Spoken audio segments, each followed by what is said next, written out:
Chapter 545. This was because the mercenary army was temporarily not recruiting. Otherwise, there would be many young men in Jiaoji who would want to join the army. After all, the treatment and conditions of the mercenary army were too good, making people envious. However, in order to ensure the purity of the army, Yang Qindong did not have the intention of letting other foreign races join. If he really needed temporary auxiliary soldiers, the Southern Ming Empire had prepared a total of 5 million people for him. Among them, the proportion of adult men was more than 1 million. At that time, he would not be able to get as many as he wanted. After this round of adjustment, nearly a month had passed. At this time, the coast of the Southern Ming Empire's Songjiang Prefecture could be said to be a busy scene. For nearly a month, the Yangtze Navy had been doing the transportation work. Later on, when the Southern Ming dynasty opened the prison cells in the various prefectures and sold the 200,000 prisoners to the mercenaries, the total number of people involved in this transaction reached 5 million, and the transaction amount also reached 99 million taels of silver. Because the Great Ming Empire did not pay attention to commerce and focused on agriculture, their annual tax revenue was only 10 million. After deducting the official's salary and various expenses, the total amount of money that could be deposited into the national treasury was only 6 to 8 million. It could be said that the Great Ming Empire was not rich. Even compared to the weaker Song dynasty, the national treasury's annual income was more than 15 million. In addition, the Great Ming Empire was now divided into the north and south. After the Southern Ming Empire lost 3 provinces' taxes, the national treasury's annual income was only a pitiful 3 million. This time, the Southern Ming Empire's emperor, Zhu Qizhen, could imagine how rich and imposing the Southern Ming Empire's emperor Zong would feel. When the last batch of people were sent onto the Yang family navy's transport ship, and the last sum of money was delivered to the chief eunuch Chao Jixiang by Yang Yang's hands, the Southern Ming Empire's vigorous new army training had begun. Various kinds of bustling weapon factories had also appeared. With money in the national treasury, the various departments of the Southern Ming Empire also began to complain about being poor. Facing this situation, Zhu Qizhen, who was in a great mood, waved his pen and approved all those who had a legitimate reason to ask for money. For a time, the entire upper echelons of the Southern Ming dynasty were in a jubilant mood. As for those who criticized Zhu Qizhen for trading people, there were much fewer voices. Unlike the nouveau riche mentality of the Southern Ming dynasty, the original capital of Jiaoji, Hanoi City, had a newly built commercial street that was soon open for business. At this moment, Yang Qindong had changed the name of Jiaoji to Vietnam, which would be their name in the future. Originally, Yang Qindong wanted to change it to Yunnan province. However, considering the feelings of the 2 emperors, he didn't provoke them and didn't do it immediately. The commercial street was fully prepared by the first officer of the Vietnam region, Songja, and opened for business. The entire street was 1,500 meters long, and there were over 100 shops of different sizes. Here, one could see all kinds of items sold by the mercenaries, such as toothpaste, toothbrushes, toilet paper, soap, chewing gum, white sugar, and all kinds of condiments. There were all kinds of new types of clothing, outerwear, qipao, women's underwear, glasses, and all kinds of packaged drinks. There were also instant noodles, ham sausages, and all kinds of portable canned food, canned pork shoulder, preserved vegetables with pork, for happiness meatballs, mushroom meat sauce, sweet and sour pork ribs, red braised pork. There were also high-grade divine objects, mirrors, floor clocks, perfumes, and sets of beautifully packaged cosmetics, lipsticks, and so on. As long as one entered the commercial street, one would immediately be dazzled by the dazzling lineup. The nearby merchants who heard the news could only hate that they didn't have enough eyes and hated that they didn't have enough money on them. Although the prices of the items sold in the commercial street were not high, the demand still exceeded the supply, especially the divine objects like the mirror and the floor clocks. The former was priced at 100,000 taels of silver, while the latter was priced at 200,000 taels of silver. Soon, more than a dozen of such good things were sold. This was because the merchants didn't bring much money with them. Otherwise, they would have sold as many as they had. Think about it. How many nobles were there in a country? Even if a noble only wanted one, the country could sell hundreds and thousands of them. The most important thing was that these items were only sold by the mercenaries. As for imitating them after they bought them, it was like casually finding something from the clock. That would be enough for them to study for a long time. Once they finished their research, there would be a new product in the Crimson Nest City. Once the items were sold, it represented a large amount of money. In this era of monopoly, what was even more hateful was that there was no need to pay taxes. In just a short 7 days, the total amount of transactions reached 50 million taels of silver. This was only the first batch, because there were already many merchants who said that they would immediately return to their countries to prepare their money and prepare to come again. With regards to these potential customers, the mercenaries naturally welcomed them. In order to provoke them, Songzhe intentionally spread the news that good items were limited. If they came late, they might not be able to buy them, even if they had money. As a result, those merchants left Vietnam without stopping. They only wanted to return to their countries to deal with the items in their hands and bring more money to Crimson Nest City. The 50 million taels of silver were left for daily expenses. The total amount of 50 million taels of silver was loaded onto the ship by Yang Chendong. Then, he personally led 2 cold vanguard platoons and 14 auxiliary battalions to Ryukyu Island. Considering the importance of Vietnam, and the fact that Wan Chuncheon, Hongjin, and Chendi had not completely stopped the rebellion of the Jiaoji army, Yang Chendong left behind a cold vanguard platoon, 2 auxiliary battalions, and 6 temporary auxiliary battalions for Songzhe to use. At the same time, he also left behind 50,000 educated youths in Crimson Nest City. With them, the prosperity of Jiaoji, which was now Vietnam, was just around the corner. This time, Yang Chendong did not leave with great fanfare. After all, he was still the loyal duke of the great Ming dynasty. He still had to consider some things.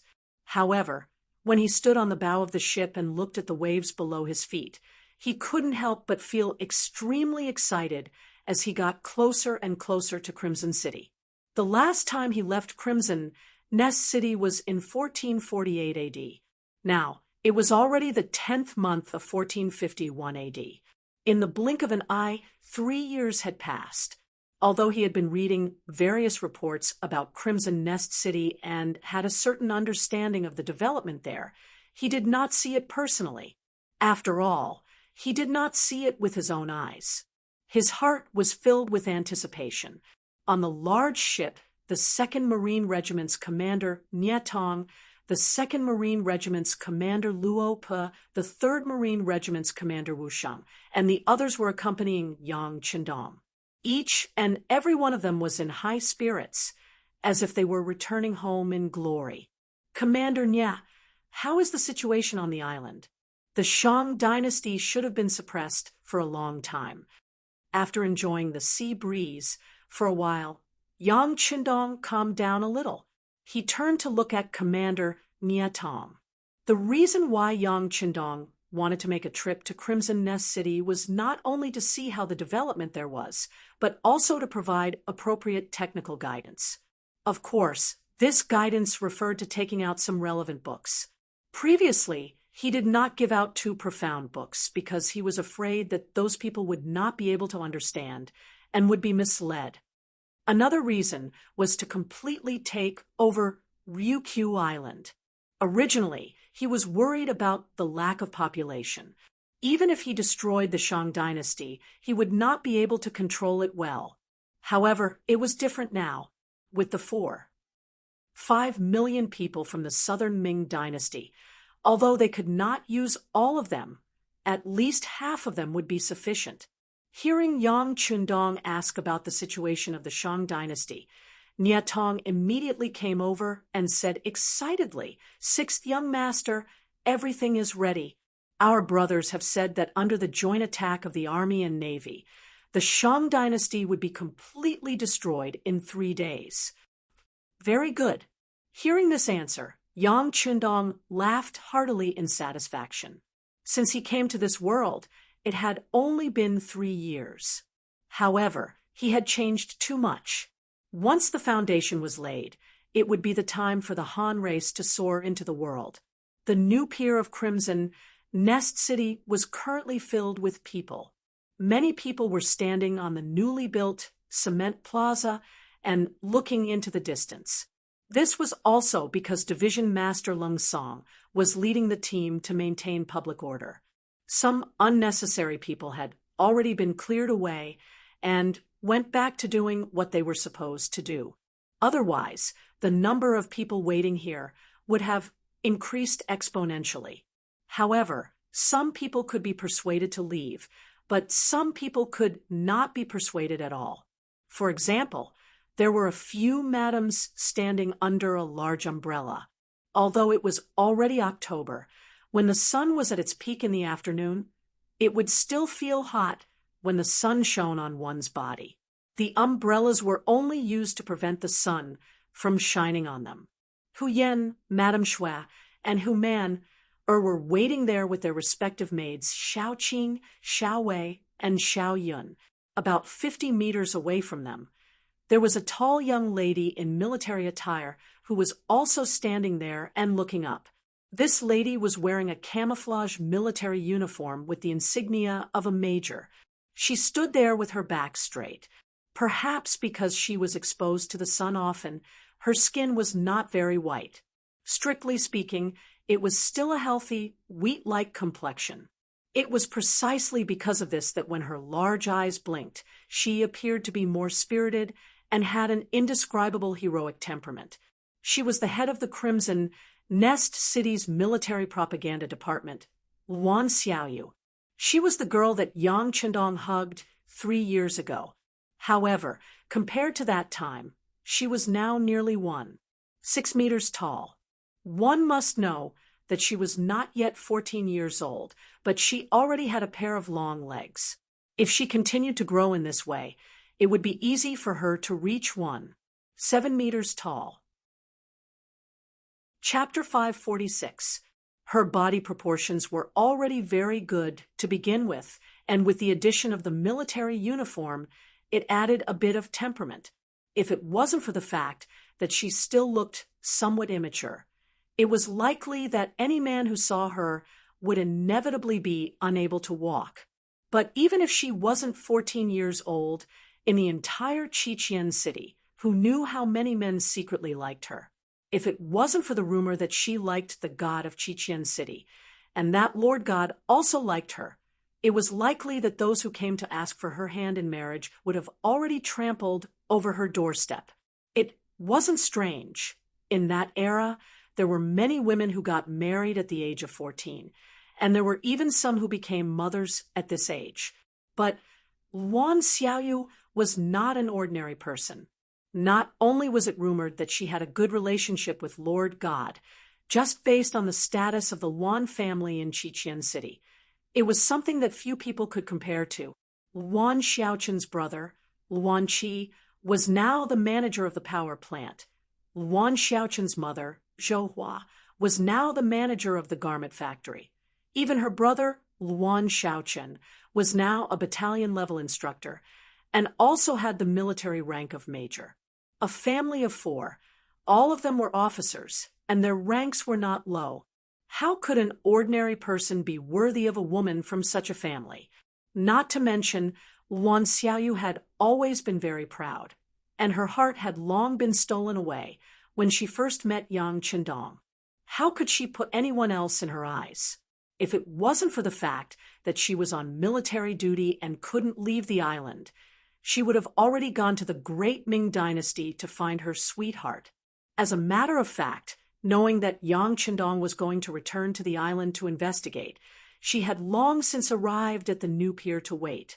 And in the process of waiting, her eyes would occasionally look at Hu Yan and the other women not far away. Luan Xiaoyu knew that these three women were the wives and concubines of Lord God. This news had long spread after they came to the island.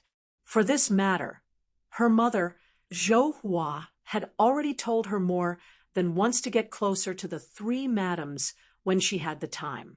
After all, they would all be serving the same master in the future, and if she built a good relationship now, she wouldn't be at a disadvantage in the future. This was one of the benefits of a man in a feudal society.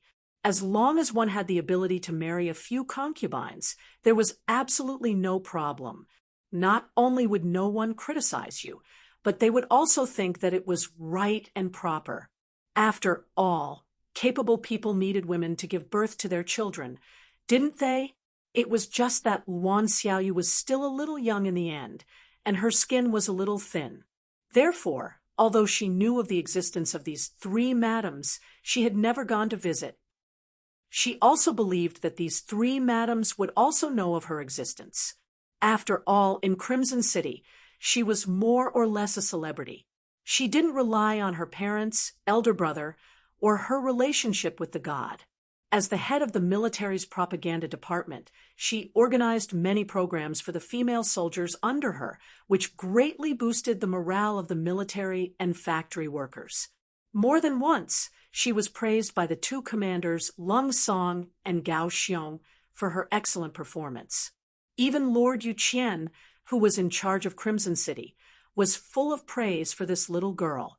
Right, speaking of this Lord Yu, he was one of the few Yang Xia officials who didn't come to the new pier to welcome Yang Qindong. Perhaps he still didn't know how to face Yang Qindong, or perhaps he was just a workaholic and didn't want to waste his time on this kind of exchange of favors. Instead, it was Lung Song and Gao Xiong who were already standing here. The reason why they were able to have everything they had now was completely because of Yang Qindong's recognition and promotion. Even if it was for the sake of repaying the favor, they still had to appear here. Indeed, when so many people were waiting here, under everyone's anticipation, the shadow of a large ship finally appeared in the distance. Then they heard someone loudly shout, "The ship is here." This shout attracted everyone's attention. Even the three madams who had been sitting under the large umbrella couldn't help but stand up, expressing the anxiety and anticipation in their hearts. The ship that Yang Qindong was on was a new type of ship powered by coal, and its speed was naturally extremely fast. In less than an hour, the ship had already arrived at the new pier and began to slowly approach the shore. At the new pier, there were already Navy personnel directing and carrying out the security work. Although Crimson City was Yang Xia's base, and there shouldn't be anyone who could threaten Yang Qindong here. However, for the sake of safety, the necessary security work still had to be done. Just like when the ship approached the shore, the first and second guards came down first and took over and supplemented the security work. After the security work was arranged, Yang Qindong walked out of the ship with Luopa and Nieyong and came to the new pier. When his footsteps landed on the new pier, Yang Qindong felt a very strong sense of security. He couldn't help but feel better and laughed heartily. "Husband." As soon as Yang Qindong stepped into the cement square in front of the pier, Hu Yan had already come over with the third madam, Lady Shui, and the fifth madam, Su Man. Madam, thank you for your hard work." Seeing Hu Yan and the other two women coming over together, Yang Qindong even grinned. Then, in front of everyone, he opened his arms and hugged Hu Yan, who was walking in front, in his arms. This action was naturally emotional. Although they hadn't been separated for a long time, they had experienced a lot, and it gave people a feeling of being separated for a long time. In addition, Yang Qindong was an emotional person, so at this moment he naturally didn't suppress his emotions. However, such an action was still a bit exaggerated in the eyes of others. Some of the surrounding security guards and Navy soldiers couldn't help but quickly turn their heads in other directions. Obviously, for them, such an action was still a bit too much at that time. Even if there was something between husband and wife, they had to go back to the boudoir to do it. In front of outsiders, hugging was already considered an immoral thing. Once some old masters saw it, they would inevitably be lectured or even punished. However, Yang Qindong didn't have such awareness. This was just a hug in public. Compared to the later generations who dared to kiss on the street, this was really nothing. This hug made Hu Yan very happy, but she was also a little shy. Her cheeks were red, and she whispered in Yang Qindong's ear, "Husband, many people are watching. Besides, if you want a hug, you can't just hug me. There are also two sisters." This was the demeanor of a first wife. Her husband had other women. Not only could she not stop it, but she also had to pretend to be very magnanimous. Even if this magnanimity was just a pretense, she had to keep up the pretense. Otherwise, the title of a jealous woman would fall on her head. Listening to Hu Yan whispering to him, Yang Qindong chuckled and whispered, Then I'll deal with you tonight." Then, regardless of Hu Yan's blushing face, he let go of her and hugged Madame Shui and Su Monair, who were beside him. Naturally, the two women's faces were bright red, and glistening. After hugging the three women, Hu Yan walked up and pointed her chin forward, slightly. "Husband, there's another sister over there." Yang Qindong looked up with some confusion and saw Wan Xiaoyu standing in the crowd. Although she was surrounded by a group of female soldiers, she still stood out like a crane in a flock of chickens standing out from the crowd. "This is Xiaoyu? You've grown so tall." Yang Qindong's memory was good. He recognized Luan Xiaoyu when she seemed to have changed her appearance. Then he laughed heartily and strode over. Seeing Yang Qindong walking toward her, Luan Xiaoyu's heart pounded. Then she didn't know where she got the courage to run over and plunge into Yang Qindong's arms.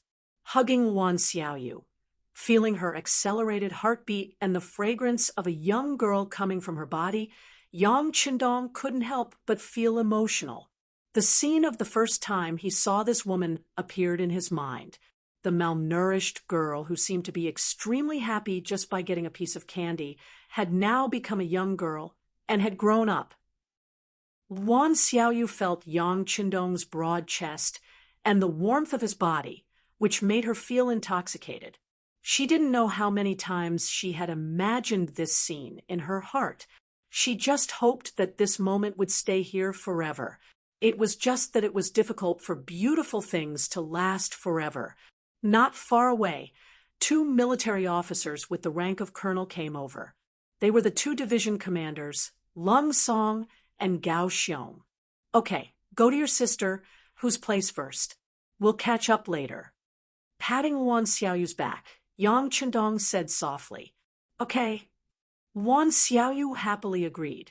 She had already understood the meaning behind these words. Since she was allowed to stay by Hu Yan's side and call her sister, didn't that mean that he had acknowledged her position? Luan Xiaoyu ran to Hu Yan and the other two with a red face and called them sister one by one. Then she quickly laughed and chatted with them, becoming one of them. On this side, Lung Song and Gao Xiong had already stood in front of Yang Qindong and gave a standard military salute. Yang Qindong first returned the salute with a solemn expression. After he put down his arms, he smiled and raised his hand to punch Lung Song and Gao Xiong in the chest. "Not bad. You two have become a lot stronger. If there's a chance, let's spar." Feeling the sincere friendship shown by Yang Qindong, the two division commanders also laughed. But they didn't give any answer to this matter of sparring, not for anything else, but because they had long heard that the sixth young master's strength had improved a lot recently. Even the entire second guard team of 20 people was no longer his opponent. Although the first guard team could still suppress him, it seemed that they wouldn't be able to last long. Sooner or later, they would be defeated. Chapter 5:47. Such a pervert. How could the two teachers overestimate themselves and challenge him? Although losing to the sixth young master wasn't shameful, if they were to challenge him despite knowing that they were no match for him, wouldn't that be asking for trouble? After the two division commanders, several other regimental officers came over and saluted. As for the other battalion officers, they could forget about it. With Yang Qindong's status, battalion officers would find it difficult to get close to him unless they were on a combat mission. Accompanied by Lung Song and Gao Xiong, Yang Qindong walked out of the new pier. He did not choose to sit in a carriage, but instead decided to take a stroll through the streets to see how Crimson City had changed. The cement road was 12 meters wide, and on both sides were neatly constructed cement houses. From time to time, he could even see a few tall buildings rising. All of this left Yang Qindong nodding his head in approval. This was only the outer perimeter of Crimson City, but it was already so well maintained. In terms of hygiene, Yang Qindong was particularly satisfied. In comparison, the cities of the Great Ming Dynasty were completely lacking in quality. Back in the Great Ming Dynasty, even the capital of the Great Ming Dynasty was filthy and disorderly. In terms of urban environment, the streets were cramped and filled with feces and urine, with mosquitoes and flies flying about. The sweltering heat of summer exuded an unpleasant stench, and when it rained, there would be waterlogging everywhere, causing plagues to occur from time to time. On the other hand, the streets of Crimson City were not only wide, but also clean and sanitary. Every several hundred meters, one could see a public toilet, effectively solving the problem of people going to the toilet. Of course, this was just a difference in terms of hardware. In terms of people, the streets of the Great Ming Dynasty were filled with eunuchs, prostitutes, and beggars. All sorts of ugliness reigned supreme in the world. In terms of the mental state of the citizens, there were many greedy and lazy people and few kind and diligent people. Unlike in Resin City, there was almost no one on the streets. What he saw the most was the towering chimneys. From time to time, black smoke would come out, indicating that the factories were in operation. The workers were busy with production and self-sufficient. It could be said that the scenery here was completely different from the outside world. Yang Qindong wasn't the only one who felt this way. Even the newcomers felt the same way. Just like the 5 million Han people who arrived earlier than him, they were stunned by the beautiful scenery here. Perhaps in the eyes of many people, even the heaven in their hearts was nothing more than this. They quickly entered a temporary resting place. Although it was only a temporary house built in a rush, the conditions and environment were much better than their previous living conditions. At this moment, the people who had originally left their homes and were still resentful towards this place quickly adapted to it. Not many people thought of leaving. Not bad. The environment is good, and the streets are clean. After walking for a while, they could see green grass and tall, thick, and lush trees. Yang Qindong had a satisfied look on his face. Green City was something he had considered when he first built Red Nest City. A good environment could always make people happy. In such an environment, when people were in a good mood, their efficiency in doing things would also increase. As for Yang Qindong's performance, the two teachers didn't dare to claim credit. This was all arranged by the sixth young master before he left. They were just following the instructions, so they just laughed. All right, although the order was given by me, you guys also deserve credit for carrying it out. Yang Qindong seemed to know why the two of them were laughing, so he directly said it. Yes, thank you for the praise, sixth young master. The two teachers quickly stood up and bowed. Yang Chendong smiled and asked the two to put down their hands, then continued walking forward. At this moment, they arrived at a large factory surrounded by walls. "This should be a factory, but I don't know what it is for." Replying to the sixth young master, "This is the main garment factory," Lung Song explained. Oh, hearing that it was the main garment factory, Yang Chendong nodded.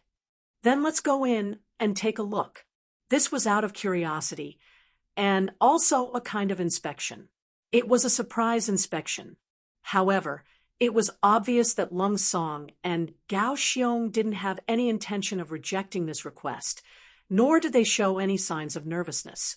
It was obvious that they were very confident in this place and weren't afraid of inspection. Yang Chendong saw the two teachers' reactions and nodded to himself. His footsteps didn't stop as he walked into the factory with the signboard of the main garment factory. Red Nest City implemented military-style management, so there were naturally guards at the entrance of such factories. On this point, Yang Chendong learned from some factories in the future. In order to prevent some people from causing trouble, every factory had a department and organization called the security department. If the security department couldn't solve a problem, they would contact the nearby Public Security Bureau. If they still couldn't solve it, then they would have to use the military. The guards here were very competent. If not for the factory's workers, they wouldn't be allowed to enter. It was just that this time, Yang Chendong's background was too great. Not to mention the group of people following him from afar. Just the two people beside him were actually the strongest representatives of Crimson City's military. Two division commanders had come together. This lineup made the guards in charge of guarding the factory a little flustered. Then, someone immediately ran to the inner department of the factory to report. At this moment, the main garment factory was also very lively. The reason why it was called the main garment factory and not the main garment factory was because it wasn't made up of just one factory. Inside, there were the first textile factory, the second textile factory, the garment factory's underwear factory, and the military uniform factory. It was said that there were also small military and other factories arranged here. Because the scale was limited, they didn't set up their own factories. For example, in a garment factory, there were male garment factories and female garment factories. As a result, the number of workers in the main garment factory had reached 50,000. It seemed that 50,000 people in a large factory wasn't a small number. If they were divided into several branch factories and each branch factory was still operating on 3 shifts, then this amount of people wouldn't be considered much at all. It must be known that in this era, there were simply too few machines. Most of them relied on manual labor. Fortunately, because of Yang Chendong's appearance, he had gotten some simple blueprints and used the blacksmiths and craftsmen to make them. Furthermore, with the development and usage of electricity, the efficiency had been raised to a certain extent. However, it was clear that the number of people was still insufficient. Once the 5 million Han people had adapted to the environment and life here, it was destined that the garment factory would have to continue expanding, perhaps even more than double in size. The reason why it was so lively was because the factory director, Zhou Hua, as well as a few branch factory directors, had been gathered. The person who had gathered them was the current manager of Red Nest City, Yu Qian. He was here today to supervise the production of the clothes. There was no choice. With the sudden arrival of 5 million Han citizens, even if each of them were to make 2 sets of clothes, they would need at least 9 million sets. Furthermore, these were just outerwear. What about underwear? What was different? What was the need? It must be said that the people who came to the southern Ming Empire were all refugees. Many of them were wearing clothes that had been around for who knew how long. Therefore, things like lice and pests would definitely exist. When they entered the new pier, each of them was given an outerwear. As for their previous clothes, they were all gathered together and burned. It was just that these 5 million sets of clothes were still in stock from the previous garment factory. Moreover, they were not custom-made. As a result, some people's clothes were too short, while some people's clothes were a little too long for their children. There was nothing that could be done about it. After all, it had only been a little more than a month since they received the news that there were so many refugees. To be able to produce 5 million sets of clothes in such a short period of time was already not easy. Regarding this situation, Yu Qian naturally had some understanding. However, it was useless for him to understand. Right now, there were so many people waiting for a change of clothes. Being urged by his subordinates, he came to the main garment factory and gathered the directors of the branch factories to see if there was a way to solve the problem. Factory directors, I won't say too much. It's all about work. How about this? The underwear factory and the military uniform factory temporarily stop your work and focus on producing ready-made clothes to increase production. What do you think? After gathering the directors, Yu Qian stated his intentions and looked at everyone with an expectant expression. How can that be? As soon as his voice fell, a voice of objection immediately sounded. Our underwear factory is still being urged to produce goods. Lord Yu, you also know how popular our underwear is right now. We can earn a lot of money for Red Nest City. How can we stop just like that? The one who shook her head was the director of the underwear factory, Mei Ling. Like her name, Mei Ling was not only beautiful, but the underwear factory was also in good order under her leadership. It earned a lot of money for Red Nest City. Being able to earn money was where her confidence came from. Even when facing Yu Qian, the person in charge of Red Nest City, she still said whatever she wanted to say. Just as Mei Ling's voice fell, another burly man's voice sounded. The military uniform factory still has a lot of tasks that haven't been completed yet. Lord Yu, you don't know. The soldiers on the front lines are very brave, but their lives are very tough. We can't just watch them win in tattered clothes. Needless to say, the one who counterattacked was the director of the military uniform factory, Fong Lei.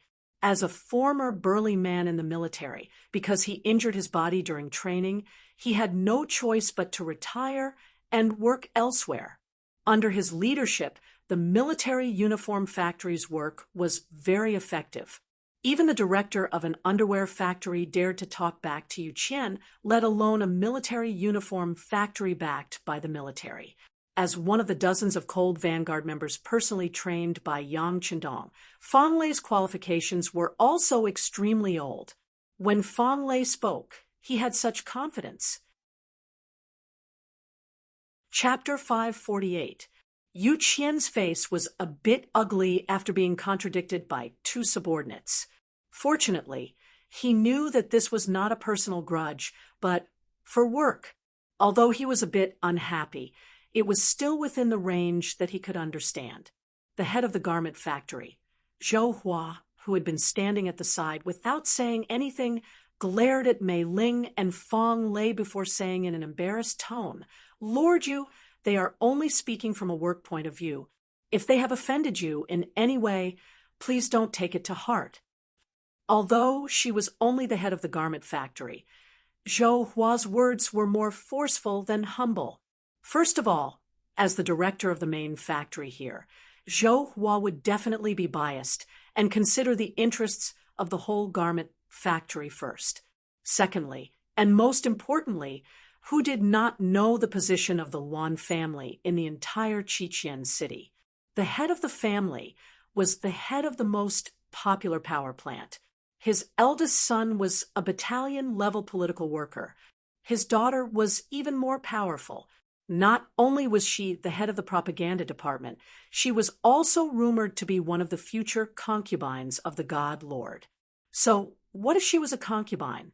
In the entire Qiqian city, who knew how many girls wanted to have such an identity. Even being a servant girl by the god Lord's side would make many people envious. That was equivalent to being a close official. People said that the gate of the prime minister was a seventh-rank official. Because of this, who knew how many people went to the Yuan family to propose marriage? If Yuan Shaoqin wanted to choose a wife, he would definitely be very picky. As the woman in charge of the Yuan family and the head of the garment factory, Zhou Hua's position was clearly very high. Towards Zhou Hua, Yu Qian was also very respectful. Not for any other reason, but because of her ability to work. Once the higher-ups gave her a task, she would always do her best to complete it. She would even exceed the quota.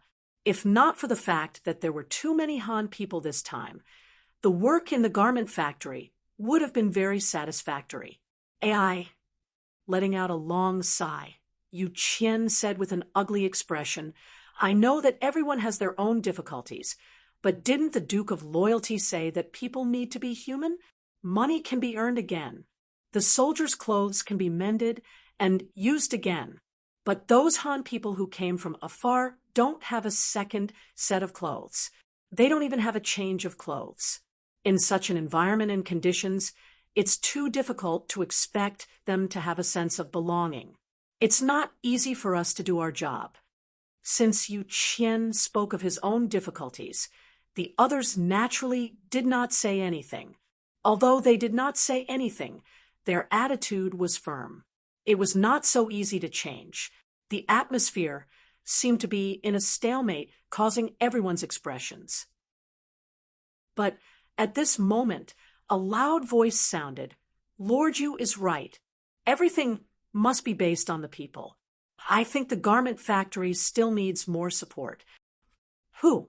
When they heard someone commenting on the work of the garment factory, and from the tone, it seemed to be Yu Qian, the directors of the branch factories became a little unhappy.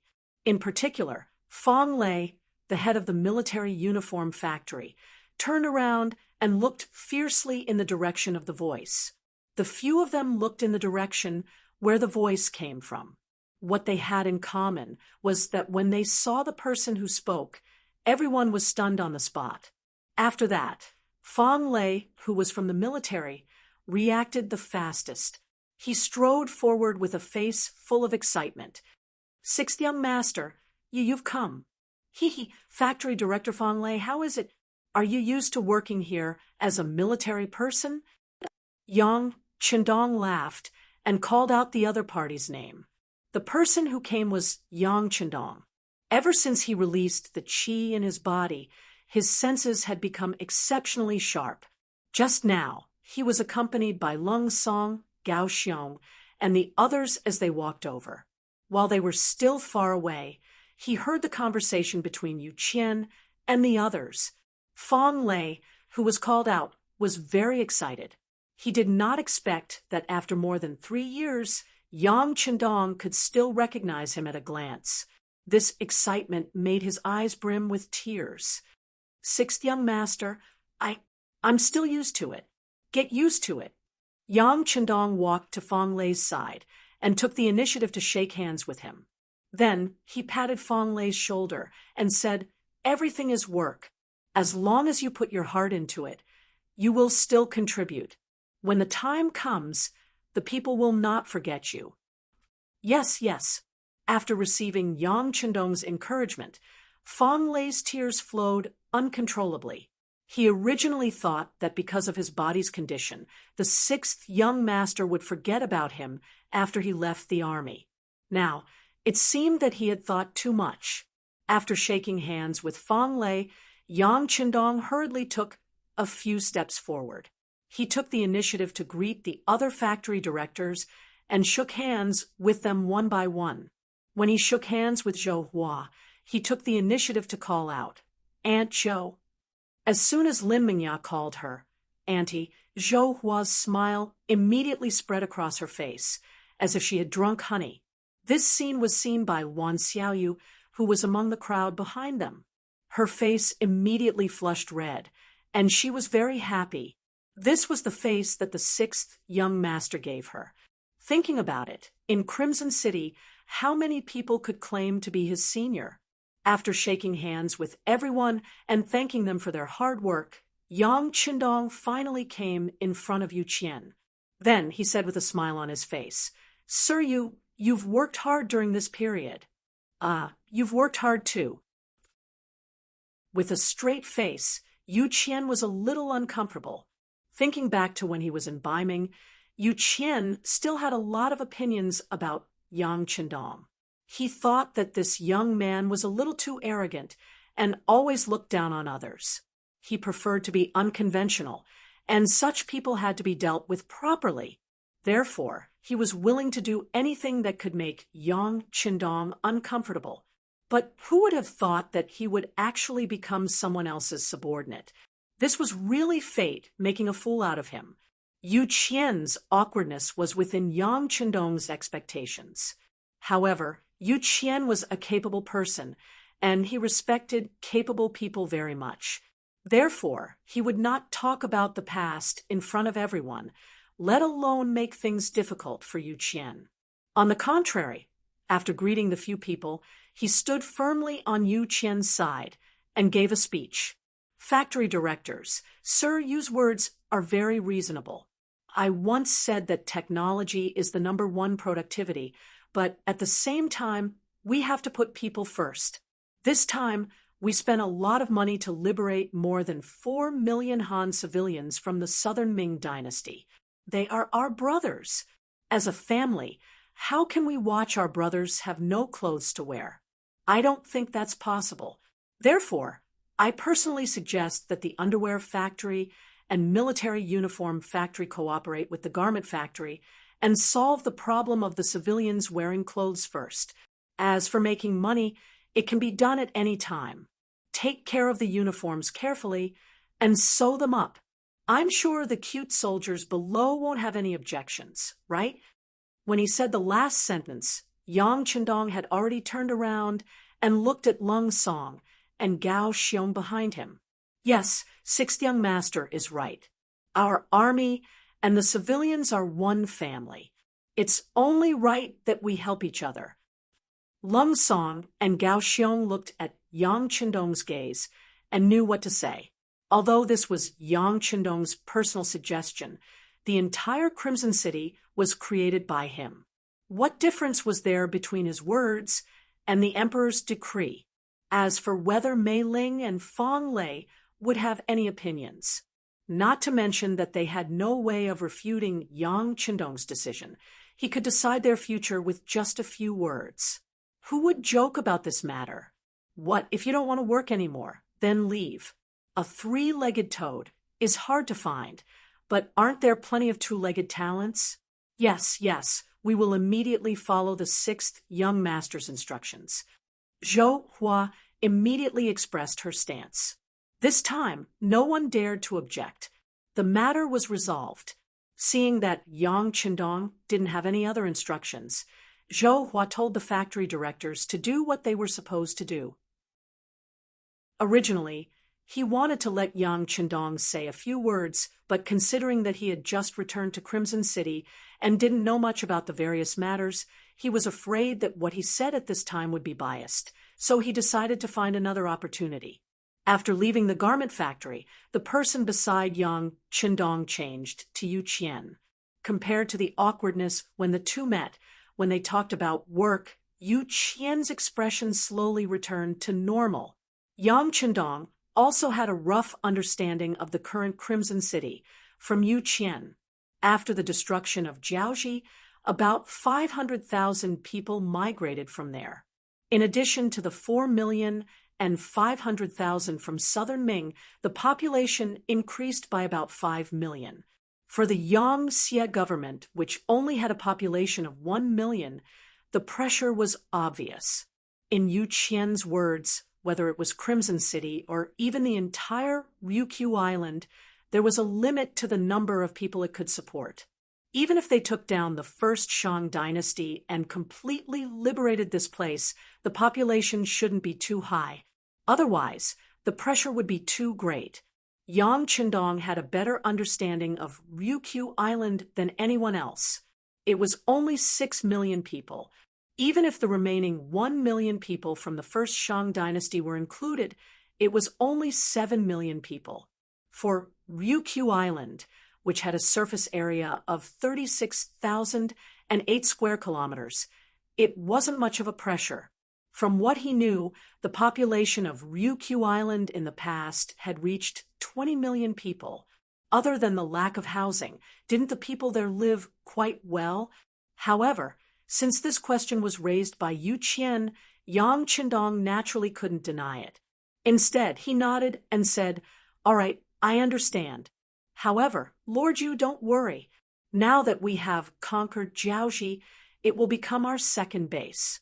After that, we will conquer the Lansang Kingdom and the other small countries nearby. When that time comes, the pressure on the population will shift." Chapter 549. Listening to Yang Qindong talk about these things so casually, Yu Qian was very shocked. At this time, he really wanted to ask what Yang Qindong's goal was. If one day he really cleaned up the small countries nearby, what attitude would he use to face the great Ming dynasty? Could it be that he wanted to overthrow them? However, this kind of question was just a thought in his heart. Although he was now in charge of Crimson City, he still knew what to ask and what not to ask. The most important thing was that Yu Qian was also a nationalist in his bones. He also believed in the phrase, "Those who are not of my race must have a different heart," so he was supportive of Yang Qindong's actions.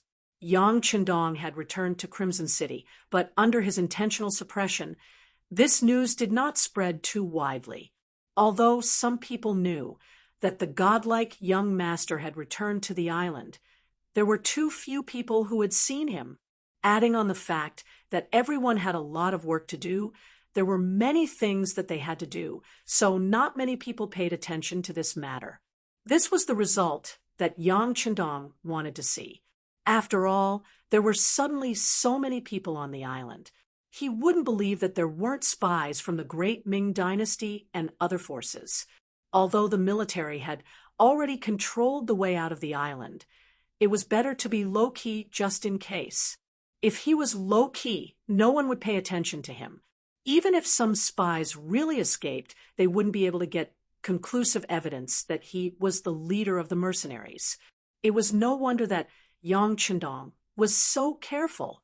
The great Ming dynasty was still very powerful, especially when there was new news that Ming had developed some new cannons.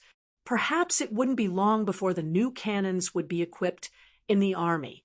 After the southern Ming dynasty received so much help, the promotion of firearms would also be put on the agenda, with Ming and the southern Ming dynasty being in each other's shoes. The southern Ming dynasty would probably steal the new cannons that Ming developed. They would also be equipped with new cannons. Perhaps this was the change that Yang Qindong's arrival brought to them. It wasn't bad, but it wasn't good either. In short, his opponent's strength had become stronger, so he had to be careful. Before he had a strong enough army, he still had to be cautious when dealing with the great Ming dynasty. Although he didn't want to meet with ordinary people, he still wanted to meet with some of the higher-ups and factory directors. Firstly, it was to encourage them and show that he valued them. Secondly, if there were any problems, he would be able to help them solve one or two. Just like that night when he arrived at Crimson City, Yang Qindong first met with Luan Qi, the director of the power plant, in the palace that had been built long ago. Electricity, as an advanced technology, had already been used in some practical work in Crimson City. For example, the machinery of the textile factory, the simple mixer and production of the cement factory, the craft of the glass factory, the machinery of the paper mill and the brewery, the craftsmen and blacksmiths working with iron and steel, and so on. There were also things like the arts troupe, the publicity department's performance, as well as things like civilian electricity. Electricity was very complicated. If there was only one idea, it would be very difficult to turn it into reality. However, once it was really done, it would be much simpler. After the cultivation and use of rubber on a large scale, it would be even simpler to use. Yang Qindong called Wan Qi over mainly to talk to him about the use and situation of electricity. Wan Qi might be very impressive in front of outsiders, and even many departments that used electricity needed to have a good relationship with him to do things. However, in front of Yang Qindong, he had always been very humble. He wouldn't forget that electricity came from the sixth young master's ideas, and even a lot of his knowledge was learned from the books that the sixth young master gave him. It could be said that in front of the sixth young master, he was just a primary school student. Because he was really humble, when facing Yang Qindong, Wan Qi gave a detailed report of everything he knew. For example, the current needs of electricity, as well as some projects that were being developed. For example, tap water would not work if there was a lack of electricity. There was no way to filter and drink it. When some machines used electricity, the voltage was unstable, and they were constantly overcoming difficulties. Yang Qindong listened very carefully. Often when he encountered a problem, he would tell Wan Qi some of the situations that he saw in the future. However, he was not a professional after all, so he could only point out a direction.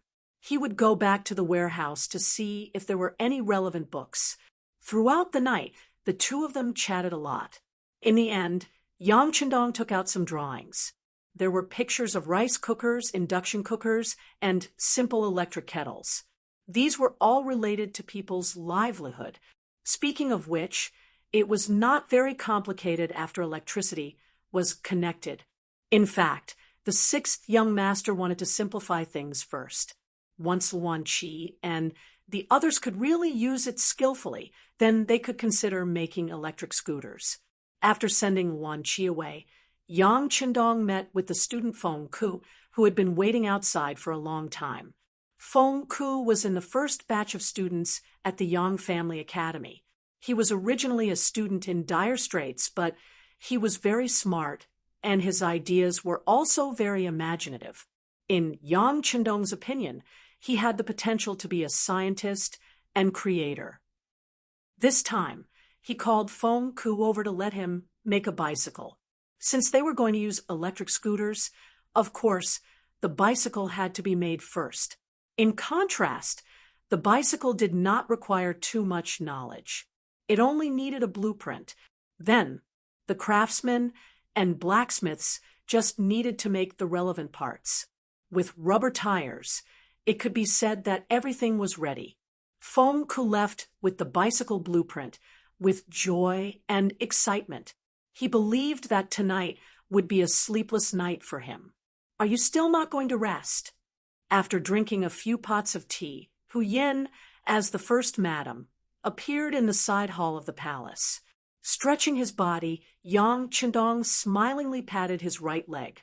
He knew that he was too eager to achieve success, which resulted in him neglecting the few ladies. It was truly a sin. Although they were already an old couple, Hu Yin still sat down on Yang Qindong's lap with a blushing face. Then, with a hug, her body was suspended in the air. Then came the sound of Yang Qindong's laughter. In his arms, Hu Yin buried her head very deeply. Such a shy appearance made Yang Qindong unable to stop himself from having a primitive impulse. Let's go. It's late. It's time to rest. Ha ha ha.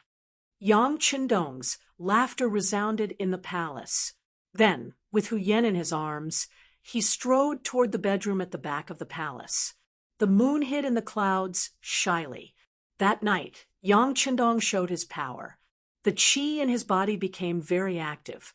Not only did he subdue Hu Yin, but he also hugged the other two madams, Lady Shui and Su Monair.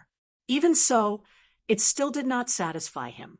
If he did not consider that they were his wives and did not want to ravage them too much, he was afraid that after this night, the three of them would not be able to get out of bed for 3 days.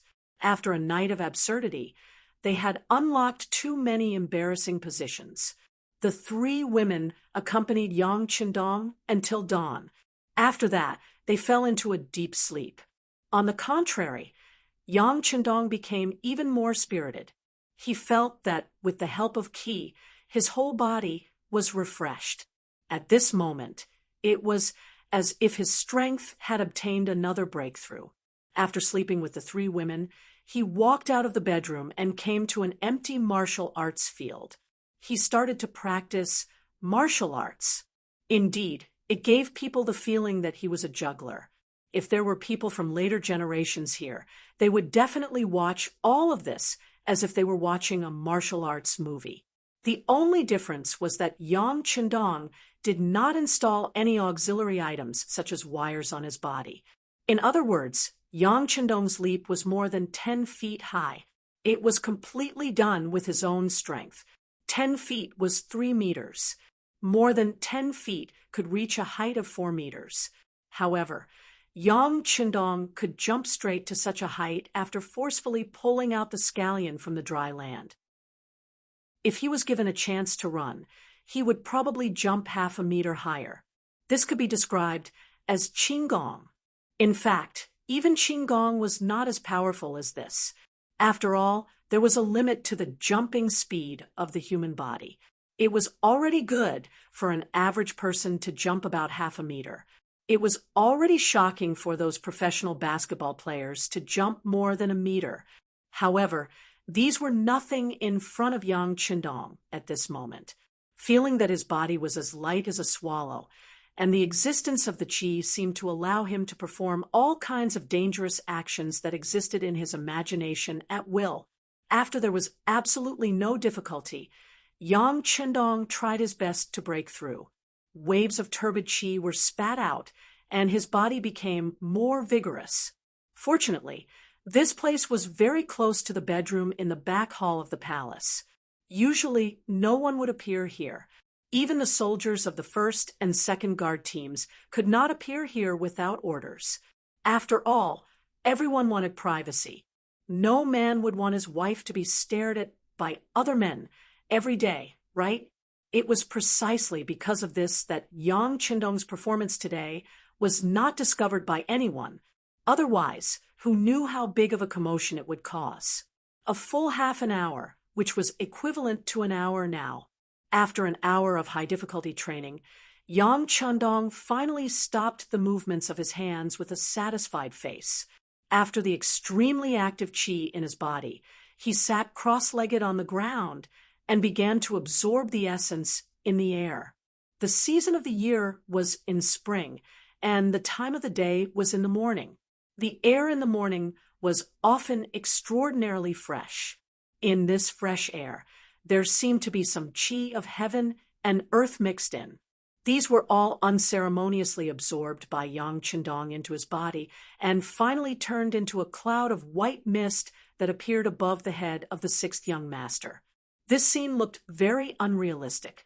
In this regard, Yang Qindong did not have the slightest idea. It was not until another 2 hours had passed that he felt that his body could not absorb too much air, that he slowly opened his eyes and stood up slowly. Chapter 550. At this moment, he felt that the bones in his body seemed to have become lighter. On the contrary, the strength of each punch was more than 10% stronger than before. Could it be that it can improve my body's quality and strength?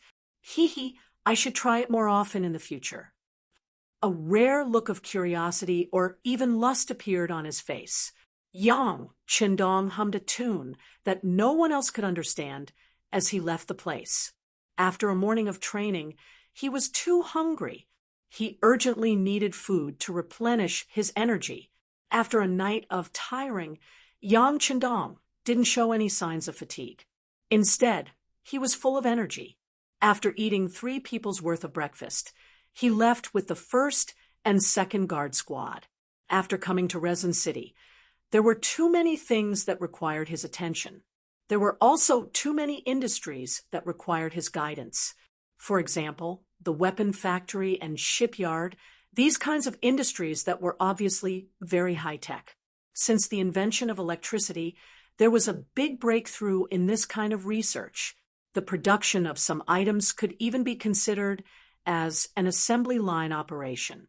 Or it could be said that the conditions were ripe. The next step was to build lathes. On this point, Yang Qindong didn't dabble much in it in his previous life. The only thing he could do was to describe some scenes that he saw in his previous life. Then, he took out some related books for them to study. Even so, it brought a great shock to these professional researchers. They all looked at Yang Qindong with admiration and even worship. In their eyes, their sixth young master seemed to be omnipotent. The inspection and guidance took a total of 7 days. On the morning of the 8th day, after sleeping with 4 people, as usual, he finished his training in the morning. After eating breakfast, he directly brought the guards to the military building in Resin City. This building that was painted green on the outside was the military headquarters of the Yang faction's new army. It was where the head of the military was located. For example, Lung Song and Gao Xiong, the 2 division commanders, had their own offices here. This morning, it could be said that the military officers were gathered here. A group of military officers with the ranks of senior colonel, lieutenant colonel, and major were standing in the plaza in front of the building. They attracted the attention of many people in the building. This was the first time something like this had happened. Although there were already quite a number of officers in the building, most of the time, everyone was busy with their own matters. How could it be as complete and lively as this time? To be able to make so many officers appear here and wait peacefully, other than Yang Qindong, who was known as the god of war in the military. No one else would be able to do this. They're here. Men. A lieutenant colonel hurriedly ran back to the courtyard. When he returned to his team, he brought the news that Yang Qindong had arrived. Not long after, Yang Qindong, who was dressed in a marshal's uniform, arrived in front of the military headquarters under the escort of dozens of guards. Salute! Lung Song took the lead and gave the command. Immediately, the 20-something officers raised their right arms and gave a standard military salute.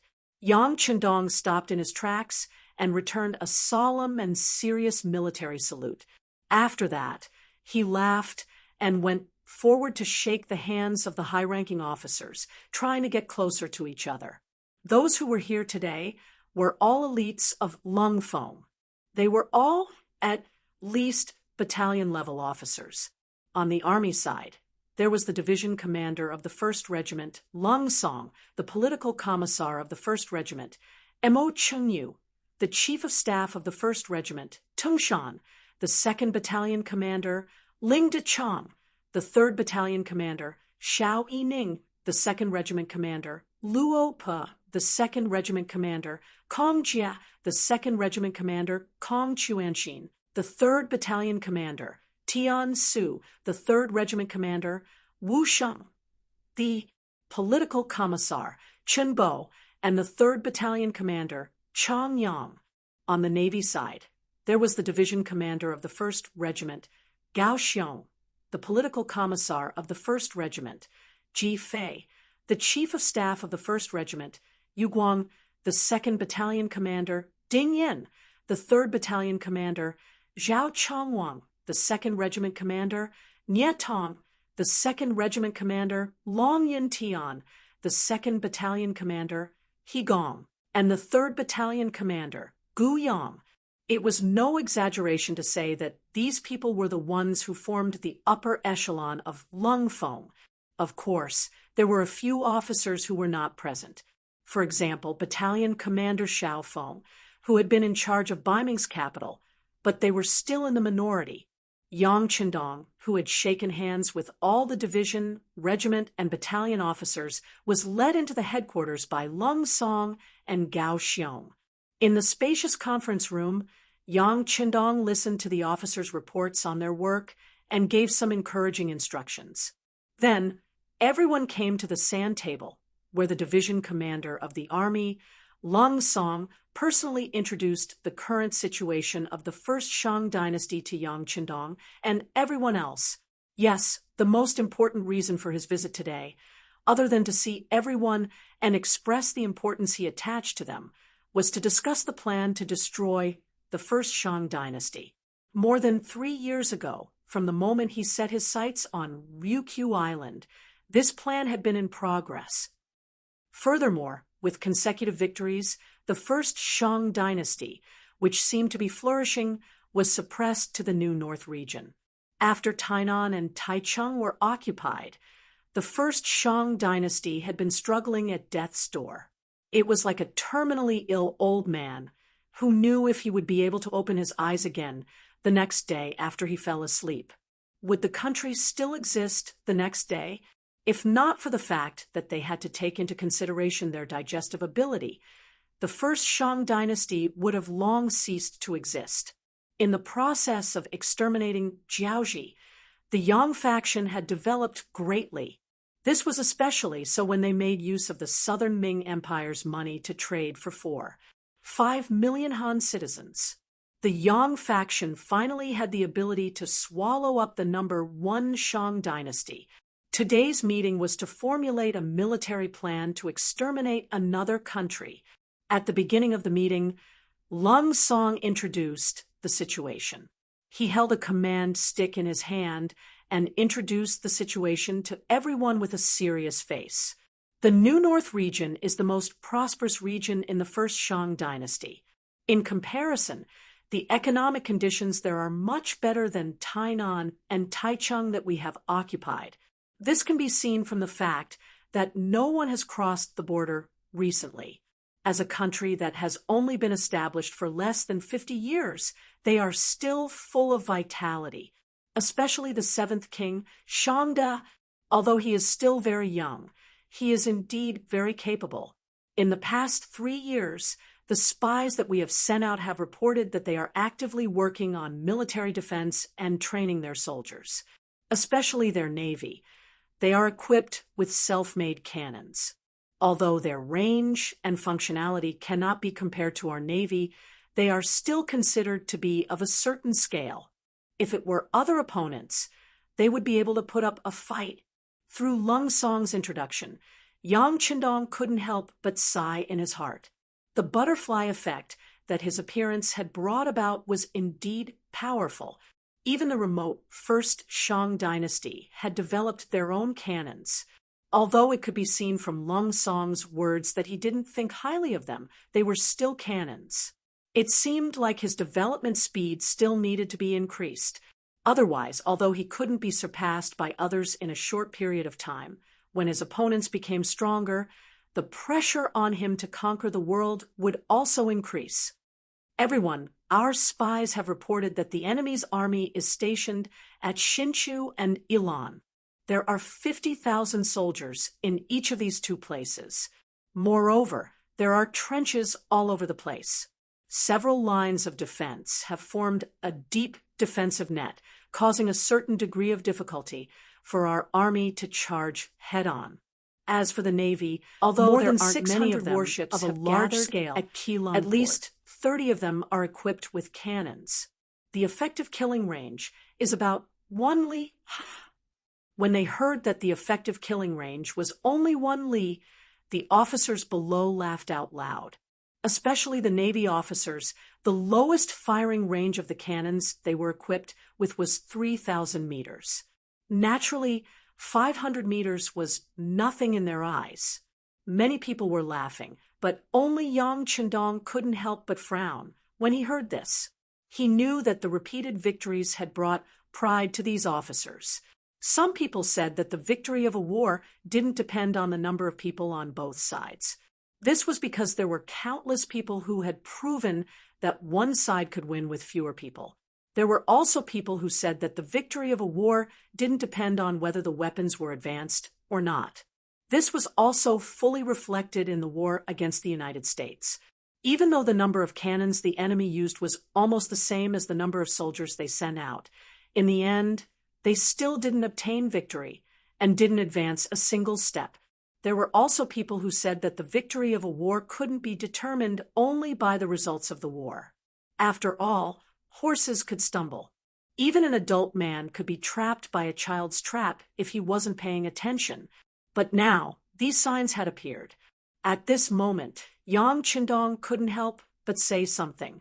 Just as many officers were smiling and had an indifferent expression, he suddenly opened his mouth. "What? Are you guys very proud?" That's, Out of instinct, one of the officers casually answered this sentence. But after realizing that it was the sixth young master who asked this question, the officer immediately stood on the spot with an awkward expression. The other officers who were still laughing and chatting also put away their smiles at this moment and put on a stern face.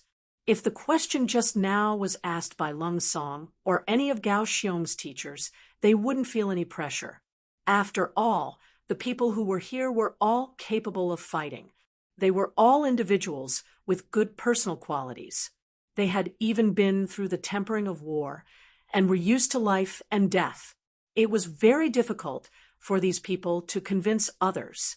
Even if your current position was higher than theirs, it didn't mean that your position would be higher than theirs in the future. Even if Lung Song, Gao Xiong, and the others obtained high positions in the eyes of these officers, it was because they followed the sixth young master the earliest and had the opportunity to stand out.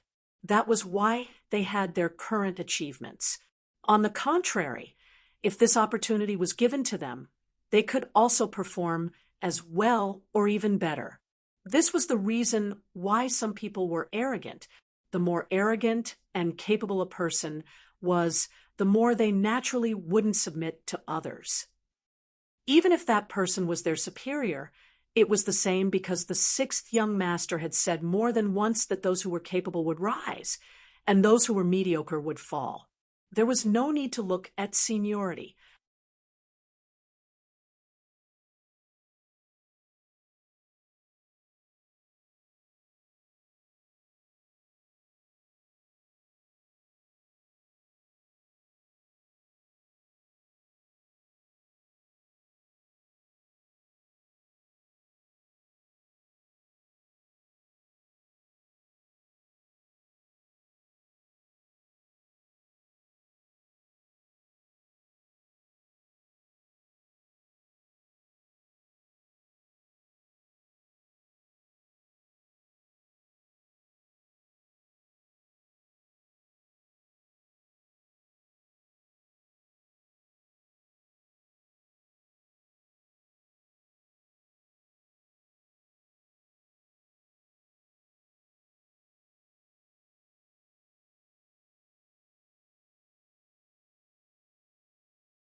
Chapter 5:51. Who knew if they would seize the opportunity to soar into the sky? But when these words were asked by Yang Chendong, everything was a different story. Who was Yang Chendong? He was the sixth young master who must be respected in the eyes of the higher-ups. He was the god of war in the eyes of the soldiers. He was the Eastern commander in the eyes of the young girls. He was the god in the eyes of the common people. He was the Duke of Loyalty in the great Ming dynasty. He was the founder of Yangxia, the creator of the mercenary army, and everyone's Bo Lu. It was not an exaggeration to say that if Yang Chendong hated someone, then no matter how great that person's achievements were, he would immediately lose everything. Don't think that it was impossible. This was the consensus formed in the feudal society. Here, no one would talk about human rights with you. Otherwise, when an emperor dealt with his subjects, he would have to discuss with the other ministers, look at everyone's faces, and even hold an open election. From this point alone, Yang Chendong was the king of Chichen City, and the only king. If he was unhappy, then no one would have a good time. Obviously, the current Yang Chendong was indeed a little angry. After everyone realized this, they immediately became nervous and careful. Yang Chendong saw the change in their attitude, but he was not satisfied. Who knew how many of these people really knew that they were wrong, and not just putting on an act? Therefore, he needed to point out everyone's problems. Although this would make some people unhappy for a while, it didn't matter as long as it was sincerely for them. Do you think you are very powerful? Or do you think that you are already invincible in the world, and you don't put others in your eyes? Yang Chendong asked in a deep voice when everyone was quiet. When Yang Chendong was angry, Tiger, Mane, and Beta Persei immediately puffed out their chests. Then, under their silence, the members of the first security team, who were in charge of security around the conference room, began to rub their hands together, as if they were waiting for the sixth young master's order to arrest them. The change in the atmosphere in the conference room made some of the officers who just wanted to put on a show feel nervous at this moment, when they noticed that the sixth young master was not joking with them, and was about to get serious in a fit of anger. Many people began to reflect. Could it be that they were really too arrogant? Just as these people woke up, Yang Chendong's voice came out of the conference room again. Pack your chests. You were able to obtain today's victory was not because the firearms in your hands were too advanced. Before the enemy could reach you, they were already killed by you. If you didn't have advanced firearms, how could you defeat the enemy?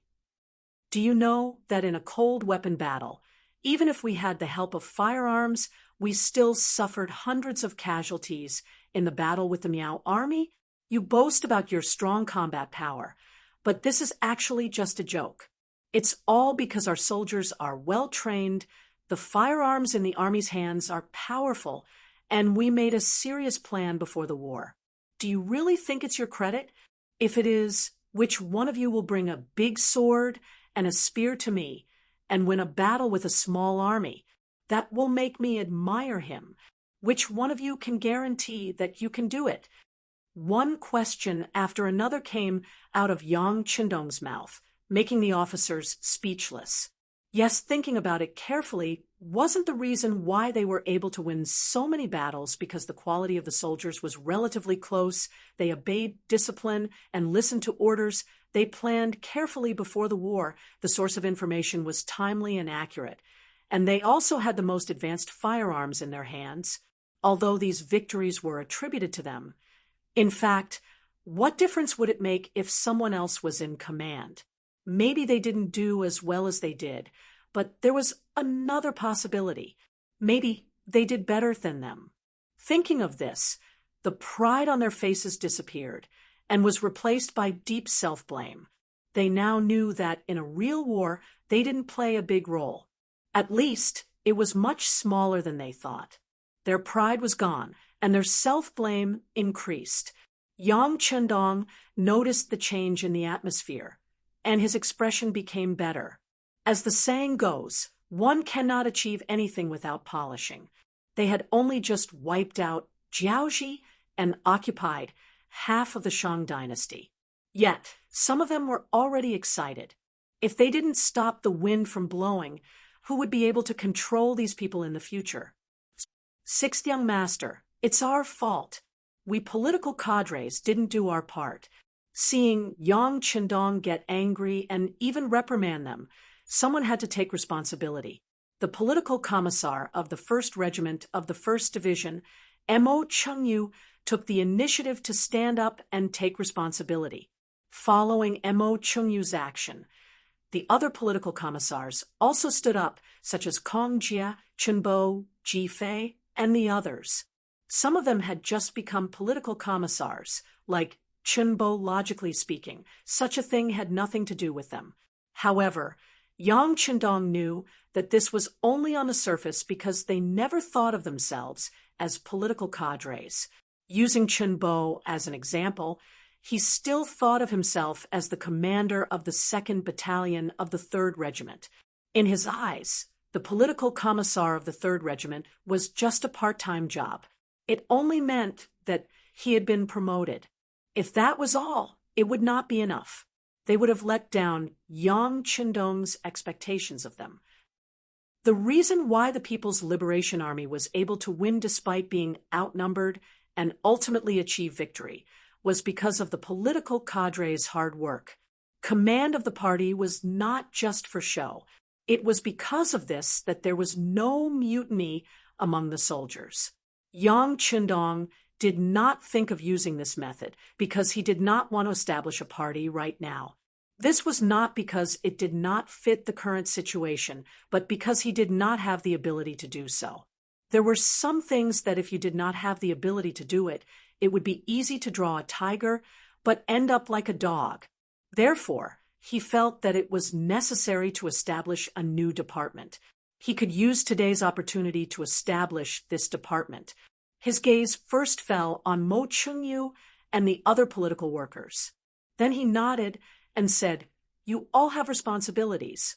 I have taught you before to grasp the hearts of the people and to establish ideological work. This is to increase the fighting power of the army. These two things complement each other, just like how a person needs 2 legs to walk.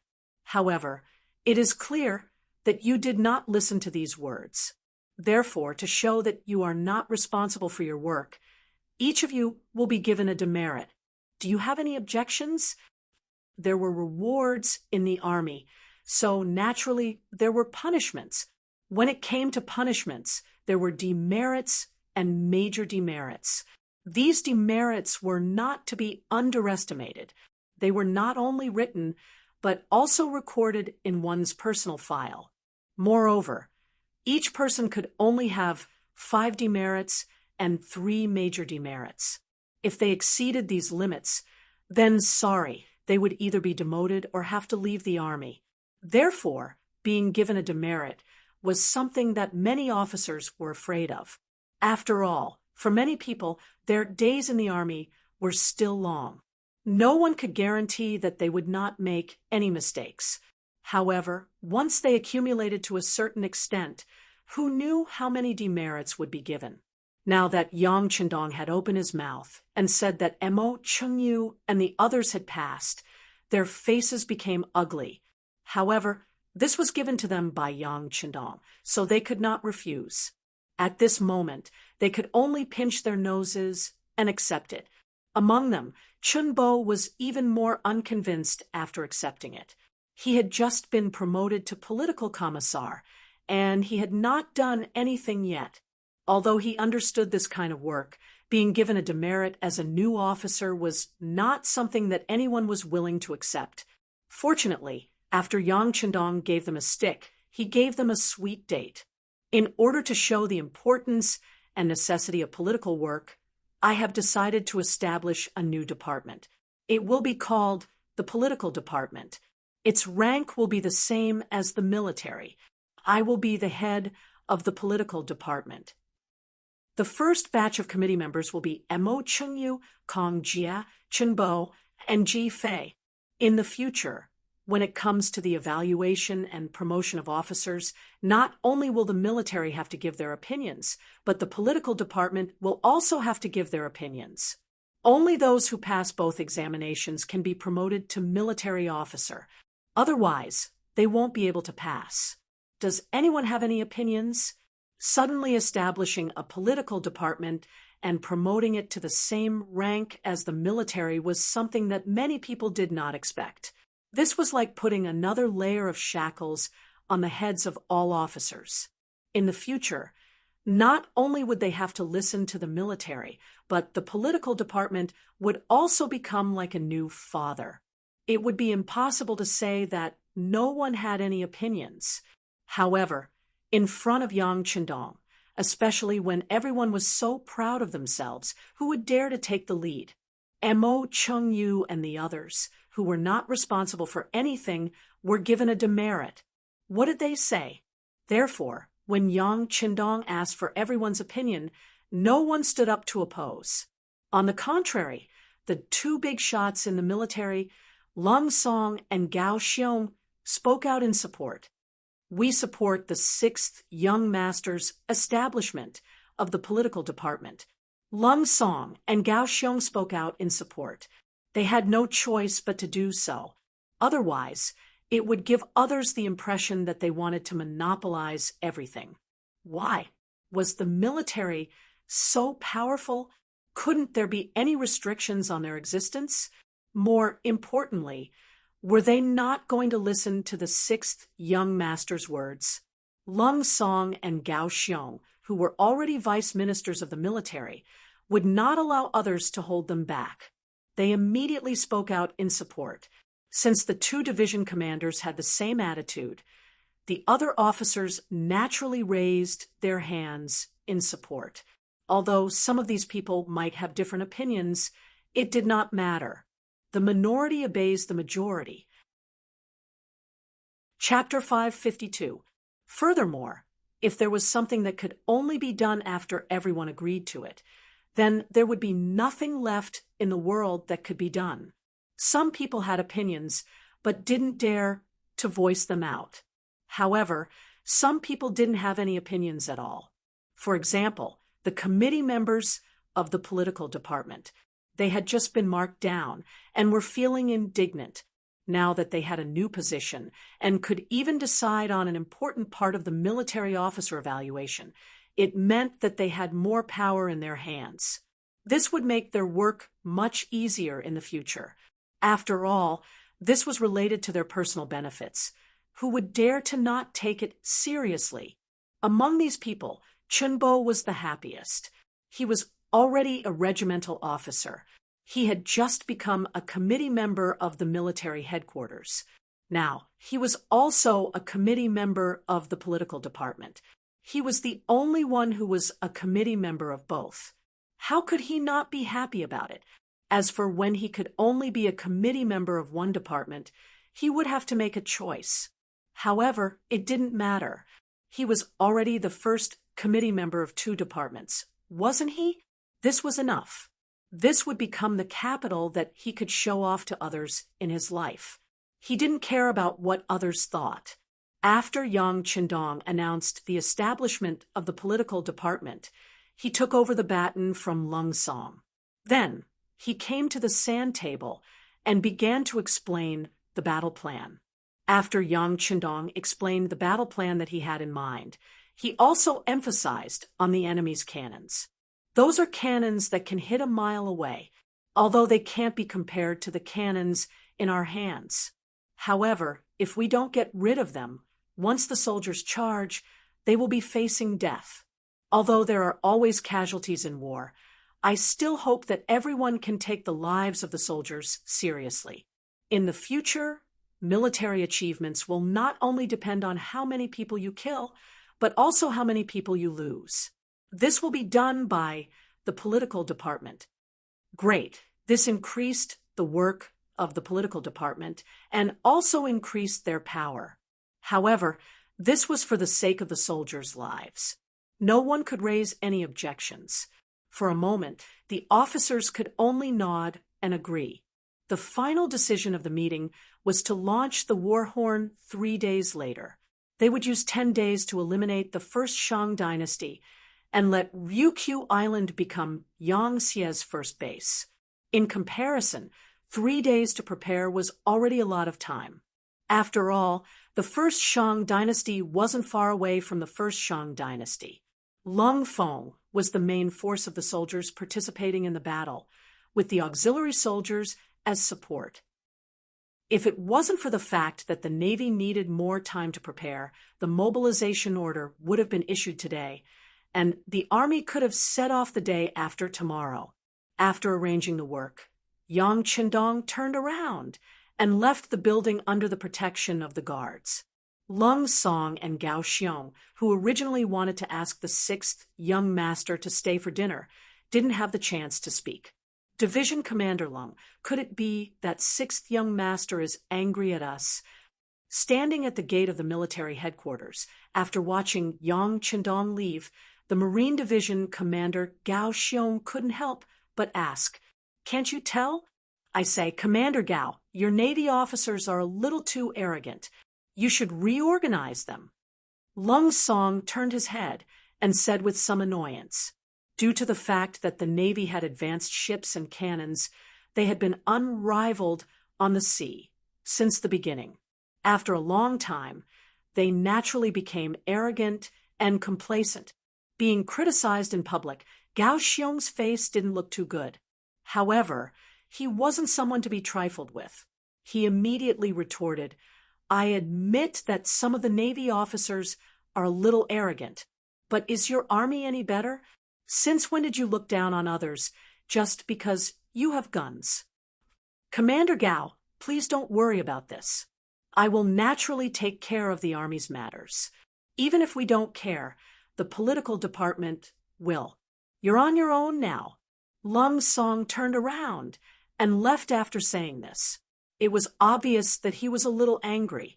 As someone who was chosen by Yang Qindong, Lung Song's achievements today were already beyond his expectations. After his desires were satisfied, he was worried about losing everything he had, so he would often consider many things when he did things. Things like being cocky would never happen to him. However, if he didn't do this, the officers under him would get carried away. This time, they were implicated by these people. In the past, when he saw this kind of thing happen, he always thought that these officers' fighting ability was very strong, so he turned a blind eye to it. But now that the 6th young master was angry, if he didn't do something, once the political department stepped in, it would be really embarrassing. So now he had to do something. Commander Gao Xiong also had the same idea as Lung Song. No one knew better than him what kind of soldiers he led. Yang Qindong's suggestion was also very correct. But in order not to disappoint his brothers, Gao Xiong didn't say anything. Gao Xiong was originally a pirate. Even if he was in his current position, he still had a bandit nature in his heart. This was also why Yang Qindong didn't say anything to them and directly announced the establishment of the political department. He believed that after today's matter, these two commanders should know what to do. Of course, if they still didn't know what to do, then Yang Qindong didn't mind moving them to another position. This was not to get rid of the donkey after it had outlived its usefulness. On the contrary, it was to protect them. Otherwise, in the long run, they would continue to walk on the wrong path. Until one day, even if he wanted to pull these two people back, he was afraid that he would be powerless to do so. Yang Qindong returned to the palace under the protection of a group of guards. Seeing that the guards had gone to their posts, Tiger's Mane and Beta Persei, who were following behind him, approached and asked, "6th young master, do you need to arrange for people to keep an eye on those officers?" The deputy director of the Security Bureau, Yang San, did not follow them to Resin City. Instead, he went to the great Ming dynasty to check on the work. After all, he had been away for a while, and he needed to have first-hand information for some intelligence work. This was conducive to Yang Qindong's next decision. In Yang San's absence, Tiger's Mane, as the director, took on the responsibility. He asked this because Yang Qindong's decision in the military conference room was too sudden.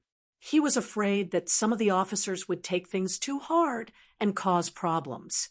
Keep an eye on them? Keep an eye on who? Yang Qindong turned his head and asked as if he didn't understand. Of course, it's to keep an eye on those officers in the meeting. Tiger's Mane had an expression that said it should be so. There's no need. Who knew? Yang Qindong decisively refused. They are the backbone of the army, and their loyalty is reliable. As for the fact that they can't think straight for a while, it's understandable. When faced with new things, do you always give people time to adapt? How about this? Go and inform Lung Song and Gao Xiong to invite them to the palace for dinner tonight. Yang Qindong didn't want to suspect any of his subordinates. Unless it was necessary, he disdained to keep an eye on them. Don't suspect those you use. Don't use those you suspect. He also believed that under the big picture, unless they really couldn't achieve anything, no one would have any other ideas. Of course, if someone really did that, Yang Qindong would naturally kill them mercilessly.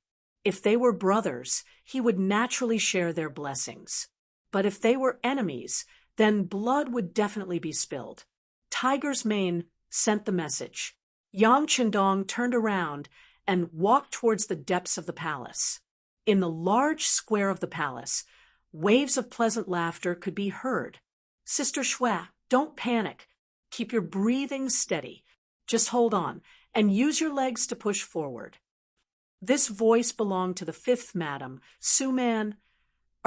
Originally, she wanted to kill Yang Qindong, but in the end, she was influenced by him. After a beauty loves a hero, she came to Crimson City.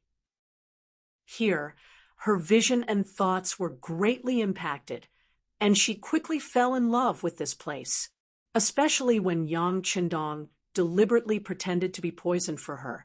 Ming didn't have the slightest intention of clearing her grandfather's name. This made Su Man completely disappointed in Ming. She turned around and placed her heart on Yang Qindong. Her heart was liberated, and she became cheerful. At this moment, the laughter was so pleasant and pleasant. Yang Qindong made a shushing gesture to Beta Persei behind him. Then he moved lightly to the side of the square and saw the third madam, Xiao Yuxue, Madame Shui, nervously riding on the bicycle. Speaking of the bicycle, Yang Qindong called Feng Ku, who had the potential to be a scientist. After passing the blueprint to him, he didn't disappoint. In just a few days, the first bicycle was born. This morning, it was sent to the palace. Yang Qindong happened to be absent, so it was given to the three madams. The first madam, Hu Yin, rode it for a while. She was a little scared after falling down, so Madame Shui began to try it. Watching the fun was not afraid of making things worse. Most of the time, there were some things that people thought were very simple when they saw others doing it. Just like Su Monair now, because she had never ridden before, but with Hu Yan's experience, she knew the principle behind it. She immediately began to comment on Madame Shui, who was riding the bike. Her voice wasn't soft. Madame Shui was still trying. Although she fell down at first, she had experienced too many hardships due to her background, so she didn't take the fall seriously at all. Instead, she continued to try. Except for the two maids supporting and protecting her, she rode very seriously and put a lot of strength on her legs. You shouldn't use so much strength. Seeing that Madame Shui was treating the bicycle like an enemy and was about to crush it, Yang Qindong finally couldn't help but come out from the dark and began to guide her. Yang Qindong's sudden appearance startled Madame Shui, and she lost her balance on the bicycle and fell to the grass beside her. This scene caused the two maidservants beside her to scream, but it was obviously a little too late to help her up now. Chapter 5, 53. Yang Chendong was at least 20 meters away from Madame Snow. He moved his feet and shot out like a bullet. He came to the side of the bicycle and hugged Madame Snow, who was about to touch the ground. Hiss! That's too fast. Looking at the sixth young master, who was standing in front of him a moment ago, but in the blink of an eye, he was already 20 meters away.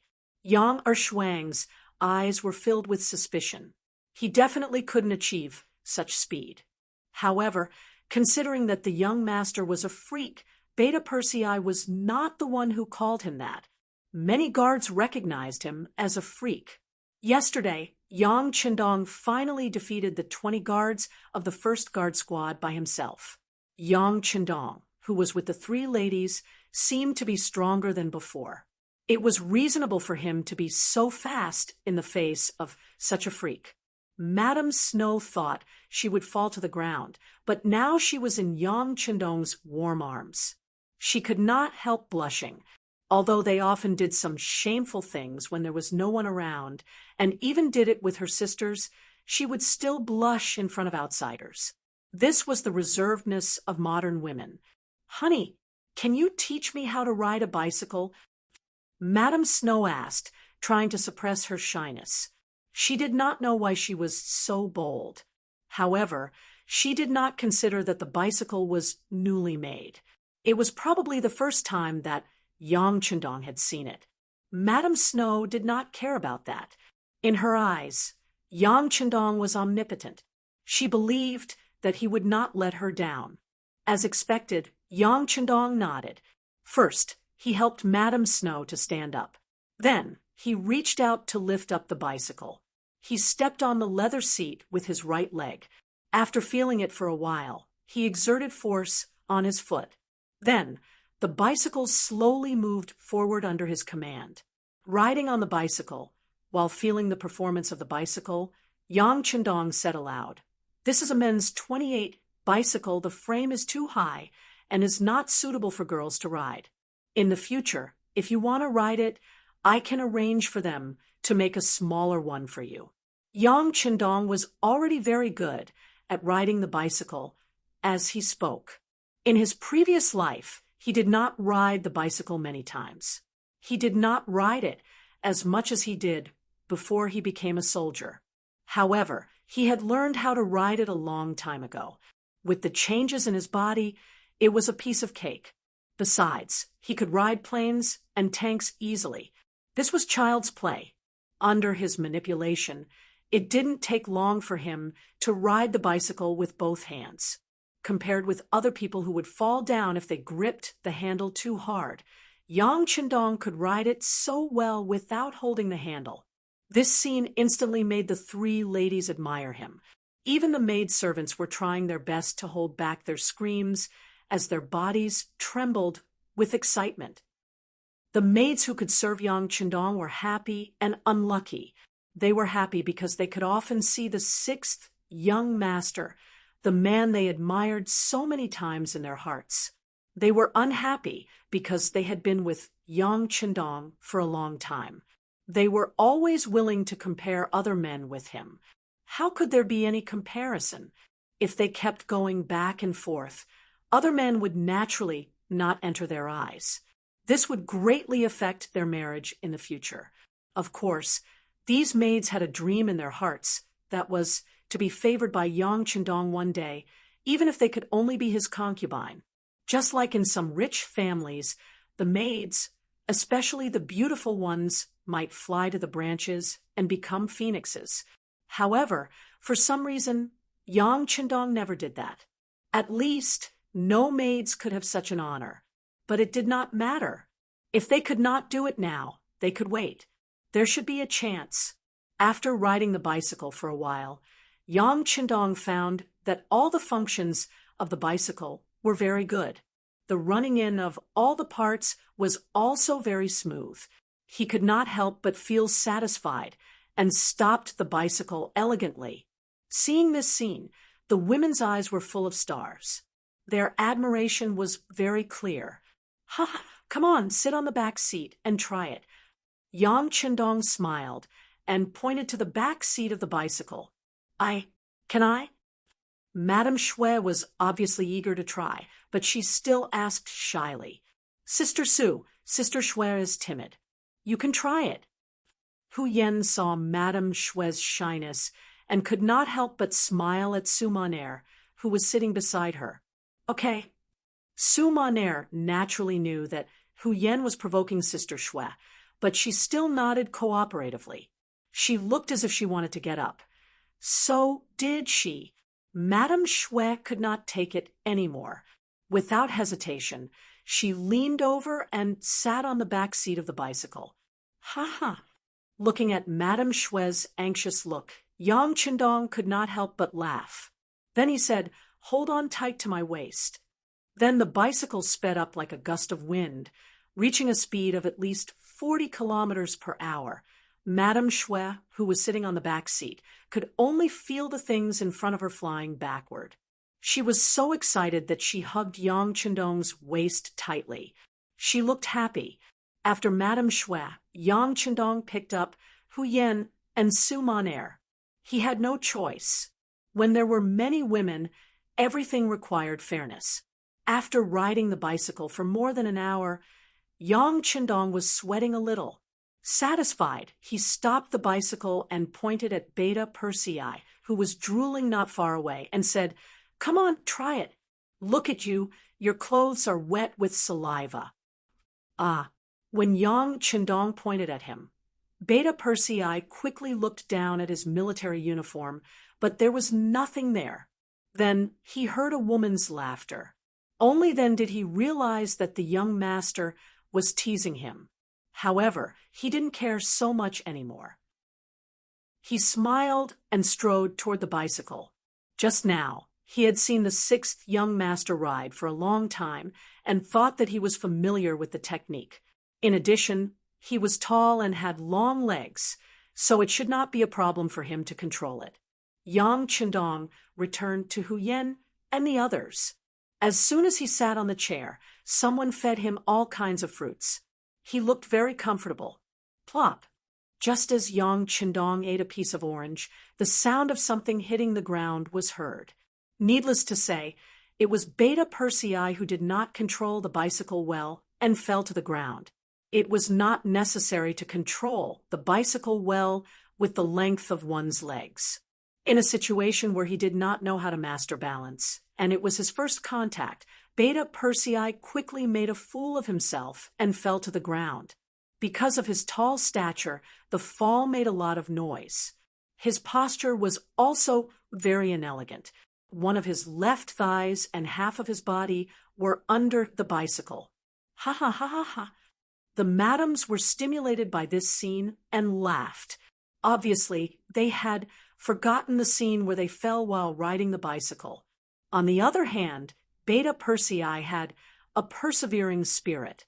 He quickly got up and continued to practice. But from time to time, the handlebars would still shake. However, with the advantage of his long legs, he did not fall down a few times. However, cold sweat came out of his body, which attracted the laughter of the madams. Just like that, the afternoon passed by happily.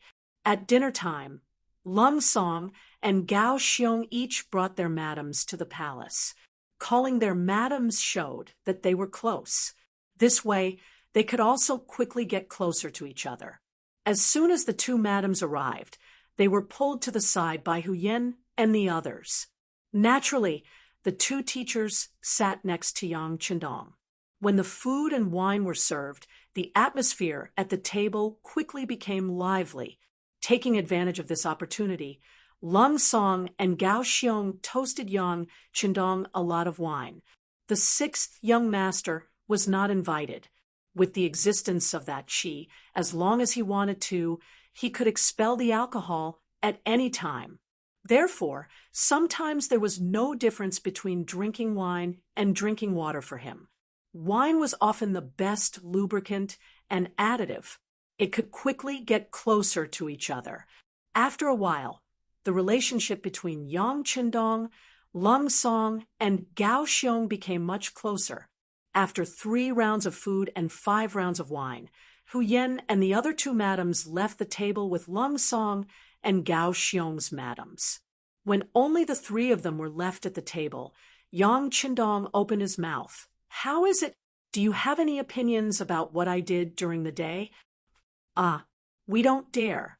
Lung Song and Gao Xiong quickly waved their hands. "Do you not dare, or do you not dare to say it?" Yang Qindong looked at Lung Song and Gao Xiong's eyes and stared closely.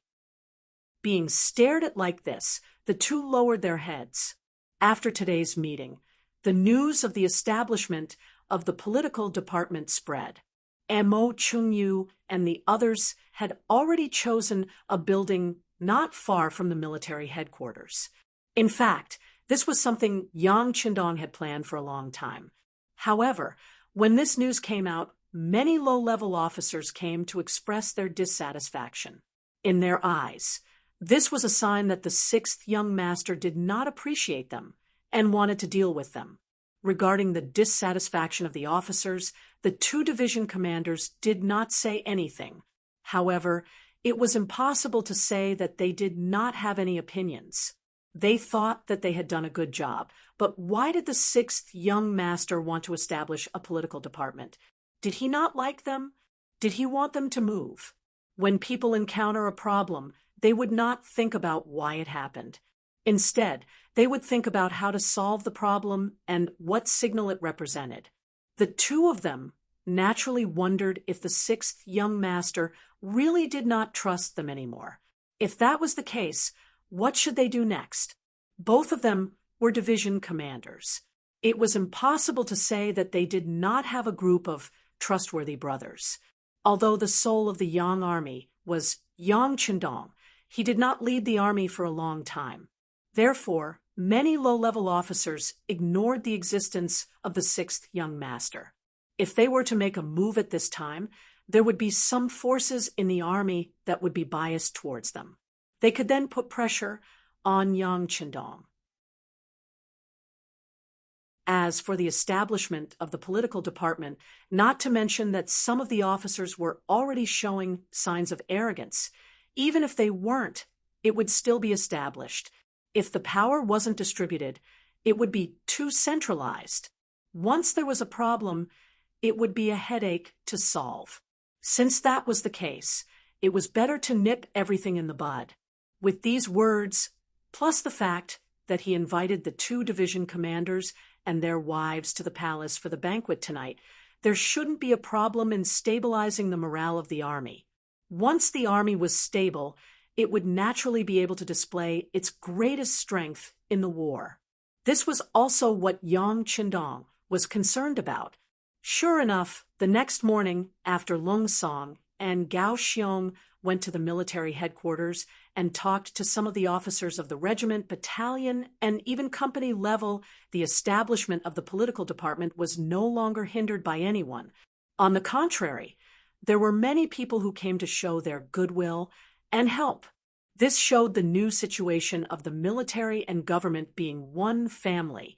In the blink of an eye, 3 days had passed. When the new morning arrived, Yang Qindong changed into the marshal's uniform. Under the reluctant gaze of the three wives, of course, the three wives were separated from their husbands on the bed. They couldn't get out of bed after a night of torment. They only wanted to satisfy Yang Qindong. They also wanted a child, so naturally they were willing to do so. Yang Qindong strode out of the palace. The first Shang dynasty was the first unified dynasty on Ryukyu Island. Its official name was the Shang dynasty. In order to distinguish it from the second Shang dynasty, it was usually called the first Shang dynasty. The first Shang dynasty had a total of 7 generations, from the first Shang Sea King to the last Shang De King.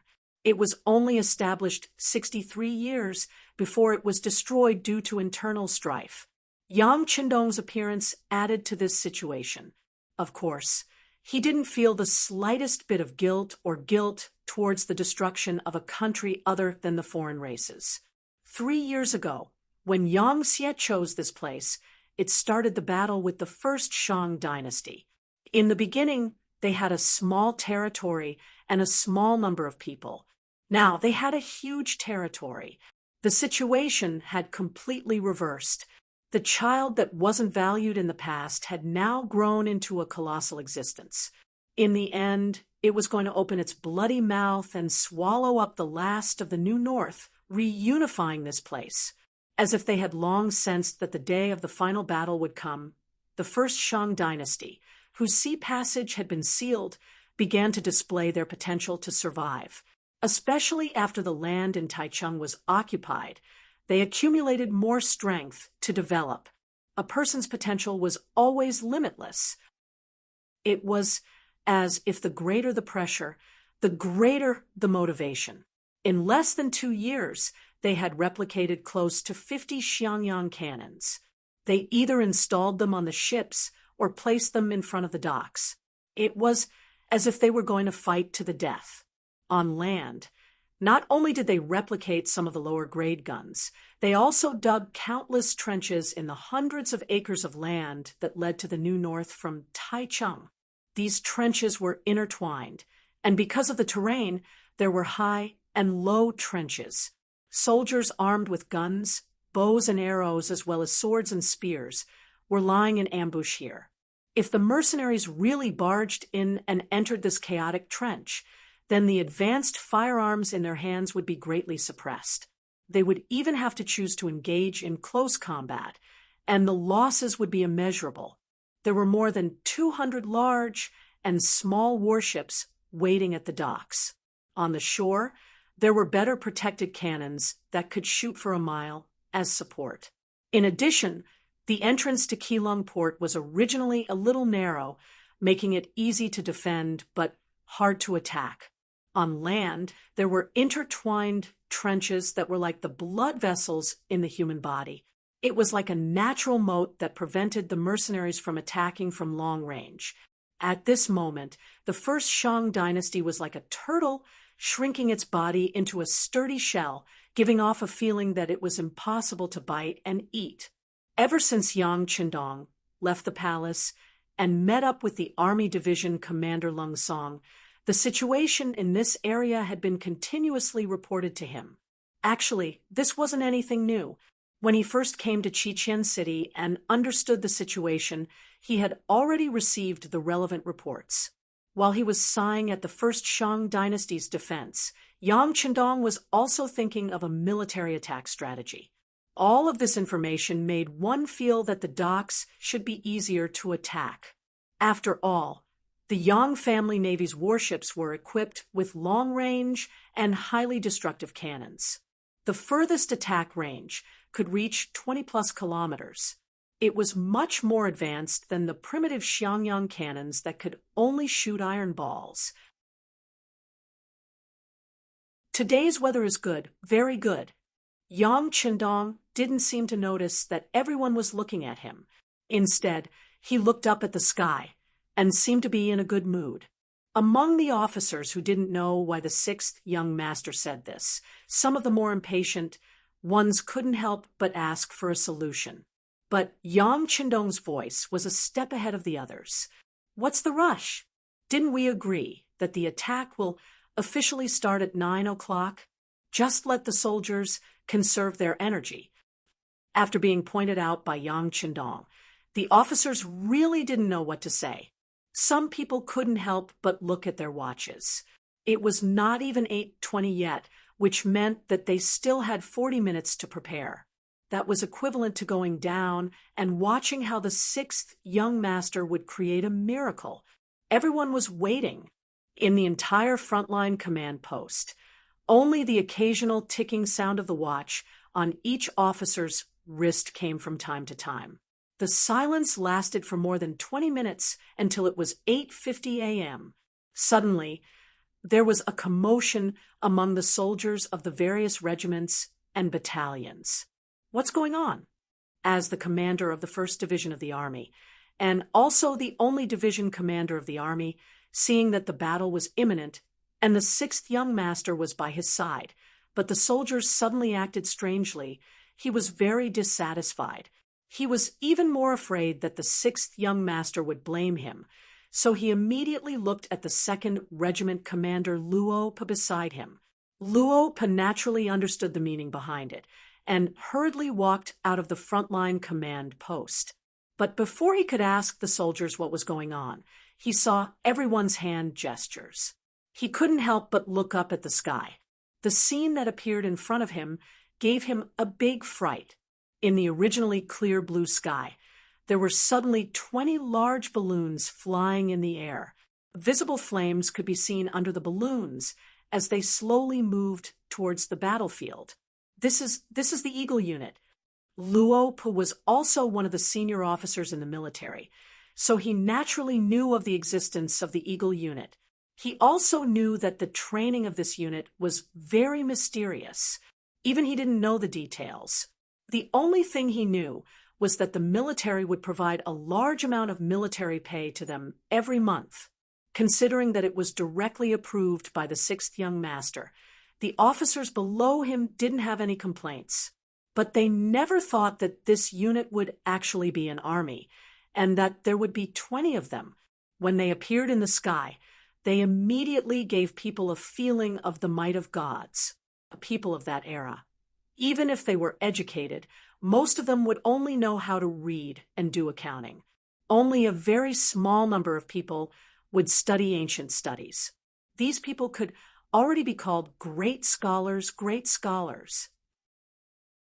But without exception, these scholars wouldn't study the matter of the birth of all things. In their view, it was just an unorthodox method, just a strange technique that couldn't be put on the table. It was under this kind of thinking that made them feel a sense of reverence towards the heaven and earth that they had never studied and understood. It was just like how the legends said that people could fly into the sky and travel through the earth. That was just a legend. It was something that only the mighty and immortals could do. It was impossible for humans to do it. Just as everyone thought, so the Eagle Unit appeared. Not only did they appear, but they also soared in the sky. Although the distance between them and the ground was less than 200 meters, this was already beyond the expectations of humans at that time. Some superstitious soldiers even began to put down the guns in their hands and kneel on the ground to worship. They couldn't be blamed for doing so. Decades of influence made it difficult for them to come into contact with such profound matters. Although those who could become the cold vanguard had a certain degree of cultural foundation, for most soldiers, it was limited to reading and reading maps. Sorry, they didn't have the time to learn anything more profound, and they couldn't learn it. Luo Pa's knowledge was naturally different from ordinary soldiers. But even so, he was still shocked by the sudden appearance of the Eagle Unit in the sky, so much so that he forgot to report what he saw to his division commander. Only when the 3rd Regiment's commander Wu Sheng also walked out from the command center and stood beside him, similarly revealing an expression of disbelief as he looked at the sky, did Luo Pa finally come back to his senses. Then, he pulled this former subordinate of his and strode back to the command center. Since the two commanders had both returned, Long Song looked over with an inquiring look. Wu Sheng was still in shock and naturally couldn't answer. Luo Pa's excitement and agitation had calmed down a lot. He could now use words to explain the reason. Reporting to division commander, the Eagle Unit has appeared above our heads. They are hanging high in the sky, no different from gods. What? Upon hearing this answer, Lung Song's first thought was to ask if there was something wrong with his head. But considering that the 6th young master was right beside him, Luo Pa shouldn't have said something like this without thinking. In the end, he didn't question him. Instead, he strode out of the command center and said, "I'll go take a look." The truth was the truth. It wouldn't disappear just because someone saw it. When Lung Song and the other officers returned to the command center, everyone looked at Yang Qindong with a lot more respect. They knew that the sudden appearance of this godlike air force was definitely the work of the 6th young master. In this world, he was probably the only one who could do this. As expected, Yang Qindong waited for everyone's attention to fall on him before finally speaking. "That's right, They are the Eagle Unit. I call them the prototype of the Air Force. What do you think? Now that you have their cooperation, you only need to follow their commands in the air to know how many enemies are hiding in which trenches. At that time, you can freely choose whether to use grenades to blow them up or directly charge in to kill them. The more Yang Qindong spoke of it casually, the more the officers below were in awe of him. This was their sixth young master, the god of war in their army, the god in the hearts of the people. He was the only one who could always think of the simplest and most effective solution when faced with any problem. After that, it was time for the regimental and battalion officers to walk out of the command center. Yang Qindong also said that there were a total of 18 hot air balloons in the sky.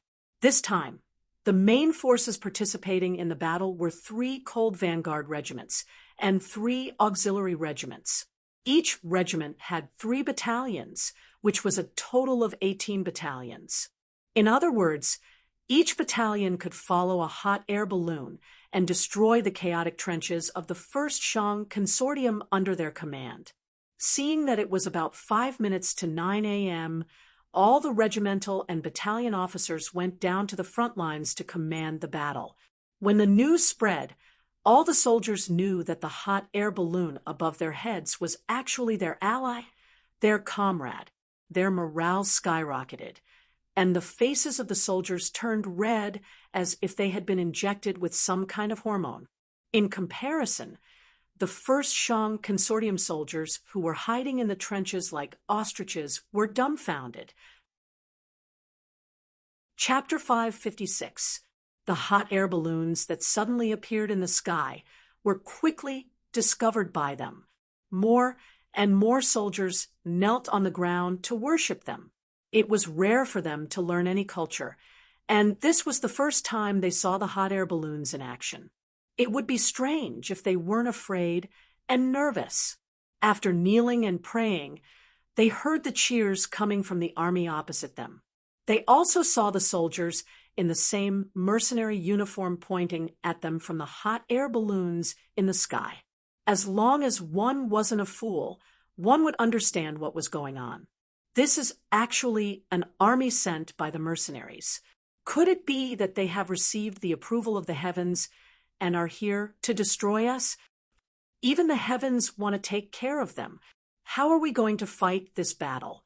No matter where we hide, they will be able to see us clearly. Won't we still become their targets? The discussions of the soldiers grew louder and louder. It had already caused a huge impact, and the morale of the soldiers had also fallen to the lowest point. The generals of the 1st Shang dynasty also felt that it was inconceivable. They were also concerned about the morale of the soldiers.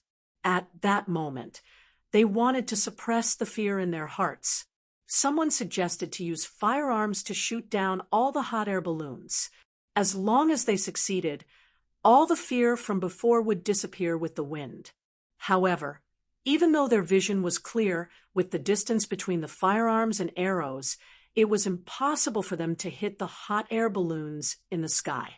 How could a firearm that only had an effective shooting range of 100 meters hit a hot air balloon that was 150 meters away? Not to mention that they were shooting towards the sky. This would shorten their shooting range even further. A series of gunshots rang out, and arrows flew through the air. However, in the end, there was no response at all. There was no response at all. The 1st Shang dynasty took the lead and fired the first shot. Following that, it was time for the mercenaries to retaliate. Under the command of the hot air balloons, the locations of the enemies and the number of enemies were all exposed clearly. If there were more enemies in a trench, they should throw grenades. If there were only 2 or 3 enemies in a trench, they could directly rush in and fight with bayonets. If there were trenches that were just for show, but in fact there were no enemies and they could be directly occupied, etc. The mercenaries were like tigers that had grown wings as they advanced step by step in an orderly manner. From time to time, there would be the sound of grenades and gunshots. Originally, he thought that with the protection of these trenches, even if he couldn't defeat the mercenaries, he could at least fight them to a standstill. But because of the sudden addition of the hot air balloons, everything they had prepared seemed so laughable. In just 3 hours, over 100 trenches were occupied, and close to 10,000 Shang clan soldiers were killed or captured. This godlike speed of attack had completely messed up the Shang army's deployment. As they retreated again and again, the morale of the army was shaken. Some of the soldiers, who didn't want to die, began to retreat. They became deserters, throwing down their weapons and fleeing to the rear. Some even hung up white flags in the trenches and surrendered as captives. This was like a spreading plague, and the morale of the Shang clan army was slowly crumbling. Then, like a dam bursting, the morale of the Shang clan army became like a vast ocean. The defense of the trenches, which had been prepared for years, was broken in just 6 hours. Even Yang Qindong, who had been prepared for this, was surprised by this speed.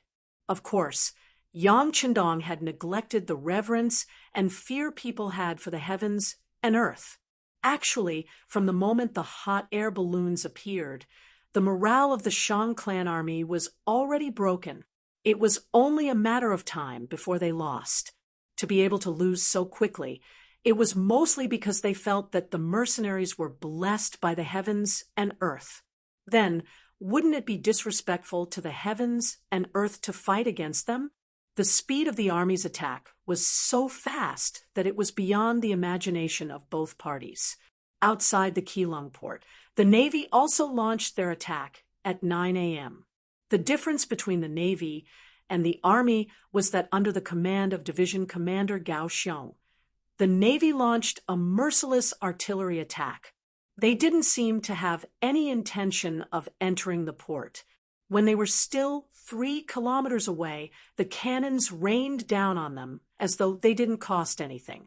This greatly disappointed the Shang clan soldiers who were prepared to clash with the enemy. Among these 200-plus ships, there were some that were not bad. They weren't small and were worth quite a lot. To them, this was a bait. Whoever saw such a good ship wouldn't want to let it go easily and would want to use it for themselves. If they had such thoughts, they would have to engage in close combat. If that was the case, the Xiangyang cannons could be used to attack from a distance of 1 li away. Perhaps they might even be able to fight to a stalemate. But who would have thought that the enemy didn't have the slightest intention of taking advantage of them? Cannonballs fell like rain, smashing into the harbor and sinking countless ships. They also smashed into the harbor, sending the Xiangyang cannons standing there flying into the air. Don't be nervous. Don't be afraid. They will eventually come ashore. When that time comes, it will be time for us to retaliate. The Shang clan generals who were guarding the port still held onto a trace of hope. He believed that the mercenaries weren't here to destroy the ships but to occupy the port. Ever since he came to Qiqian City, Yang Shan's horizons were broadened. Later on, because he was old friends with Yu Qian, he was recommended to be the Minister of Foreign Affairs. Yang Shan, who was ambitious and wanted to do great things, didn't have much of an idea after taking up the position. Qiqian City didn't even have a country. How could there be diplomacy? Although there were many countries that he dealt with on the sea, those people didn't even have the qualifications to come to the island. His position as a department head was just a facade. After waiting until now, he finally had a chance to perform properly. Furthermore, it was right under the nose of Yang Qindong. He knew that this 6th young master had a high status in Qiqian City. How could he not want to perform well? Yang Shan, who was called out, didn't even think twice. He didn't even consider whether his life would be in danger after entering the New North Prefecture. He straightened his clothes and strode towards the city gate with the 2 guards in charge of protecting him. Yang Shan revealed his identity when he reached the city gates. After waiting for about an incense's time, he entered the city on a basket placed down from the city gate tower. "Young master, can he do it?" Seeing Yang Shan and his 2 bodyguards enter the city, Tiger's mane asked worriedly, "Whether it works or not, we still have to try." Yang Qindong chuckled, making it impossible for others to see what he was thinking. If it wasn't for the fact that he didn't want to destroy the New North Prefecture of the 6 Gates, and the fact that most of the people in the city were descendants of the Han people, he wouldn't have to waste so much effort and could just attack the city directly. However, it would be best if they could achieve victory without the use of swords and spears. As for whether King Shangde would harm Yang Qindong still had some confidence. Unless their entire country was annihilated, it would be extremely daring of them to kill an envoy in such a situation. If they really had such guts, they wouldn't have stayed in the mercenary army's blockade for 3 years. They would have risked their lives to break out of the encirclement. Moreover, ever since Yang Shan entered the city, he had been walking with his head held high. Even though he was under the protection of the Shang clan's soldiers, he didn't even frown. He had displayed the prestige of an envoy and didn't tarnish the reputation of the mercenaries. Compared to such unnecessary etiquette, they valued their own rights more. What would happen if the battle continued? What would happen if he surrendered? When it came to patriotism, perhaps it was more of a matter for ordinary people, as people who benefited from it. Of course, they would do whatever they could. Anyway, they wouldn't be able to become the king. So who would they keep their chastity for? All the officials didn't speak. Although the young king, Shangde, was unhappy, he didn't say anything about this matter. In comparison, he was also concerned about his own safety. After all, he was still a young man, and he didn't want to die. "Department head Yang, may I know what you have for me this time?" Shangde personally went up to speak. Just from this point alone, it could be seen that the first Shang dynasty was already in a mess. Otherwise, there were some things that didn't require the king to personally go up to the front lines. Once he said something wrong, wouldn't there be no way to turn things around? Yang Shan saw everything. After being an official for dozens of years, although his other abilities weren't outstanding, in terms of observation, he was much better than the officials from the Ministry of Rights. When he saw that it was the king of a country who went up to the front lines, he had a plan in his heart. When he spoke again, he was full of confidence. "Your Majesty the King, this time, I am here to rescue all of you. Right now, the mercenary army is extremely powerful, and the soldiers are all elite. Their morale is high, and their weapons are advanced. They have already surrounded the New North Prefecture. If it wasn't for the fact that we are all from the same country, the cannons would have been fired, and the city gates would have been blasted open. I am here to give all of you a chance to live. As long as all of you surrender and open the city gates, your safety will naturally be guaranteed. The king will have to abdicate, but other than losing his authority, he can still live a comfortable life. As for the rest of the officials, it will depend on each of your abilities. Of course, your lives will definitely not be in danger. Even your personal wealth will be protected to a certain extent." After Yang Qindong listed out all of his requests, a smart official immediately asked, "A certain extent of protection, is there a proportion?" "Yes, at least half." Yang Shan replied without hesitation. "Half, only half." After the officials received this answer, they immediately began to discuss. "That's right. Half is a little too little. We have lost too much." Needless to say, the people who made this kind of noise must be the misers group. They belonged to the type that cared more about money than their lives. The discussion below entered Yang Shan's ears, but he acted as if he didn't hear it. He first listened quietly. When these people were almost done talking, he coughed lightly and continued, "You haven't contacted the outside world for so long. I'm afraid you all still don't know what has happened, right? Speaking of which, ever since Yang Xia occupied Chichen City, he had completely sealed off the entire Ryukyu Island from the outside world. In total, it had been more than 3 years. These officials had indeed not received any news from the outside world for a long time. When Yang Shan said this, their interest was immediately piqued. Seeing that no one spoke, Yang Shan's eyes flashed with pride. He continued, "In the past 3 years, the powerful Great Ming dynasty has been divided into 3 factions. They are Bai Ming, Southern Ming, and Min King's faction. They are no longer as strong as before. On the contrary, the mercenary army's influence has been expanded and strengthened. Not long ago, the mercenary army sent troops to Jiaoji and destroyed the Jiaoji kingdom in a month. Of course, we have also negotiated with them before and promised them the same benefits as you all. It's a pity that some people didn't take advantage of it. As for the outcome," at this point, Yang Shan intentionally paused. This made the officials of the first Shang dynasty, who were listening attentively, anxious. Someone couldn't help but ask, what happened? Could it be that they were all killed? Amazing! This mister's guess is extremely correct. When the negotiations failed, the mercenary army charged into the capital of Jiaoji. They killed their way into the big cities of Jiaoji. Those officials who didn't choose to surrender were all exterminated. Even the king of Jiaoji, Li Li, and the crown prince, Li Yuanlong, were faced with a situation where only one of them could survive. Later on, in front of many people, Li Li personally killed his only son, Li Yuanlong, in order to survive. Now, he is living out his remaining years in Chichen City.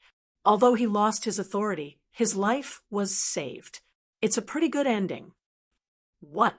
Hearing Yang Shan say that Jiaoji was destroyed, all the officials were killed, and even the king of Lili had no choice but to kill his only son in order to survive. All the officials of the Shang dynasty who were present couldn't help but be shocked.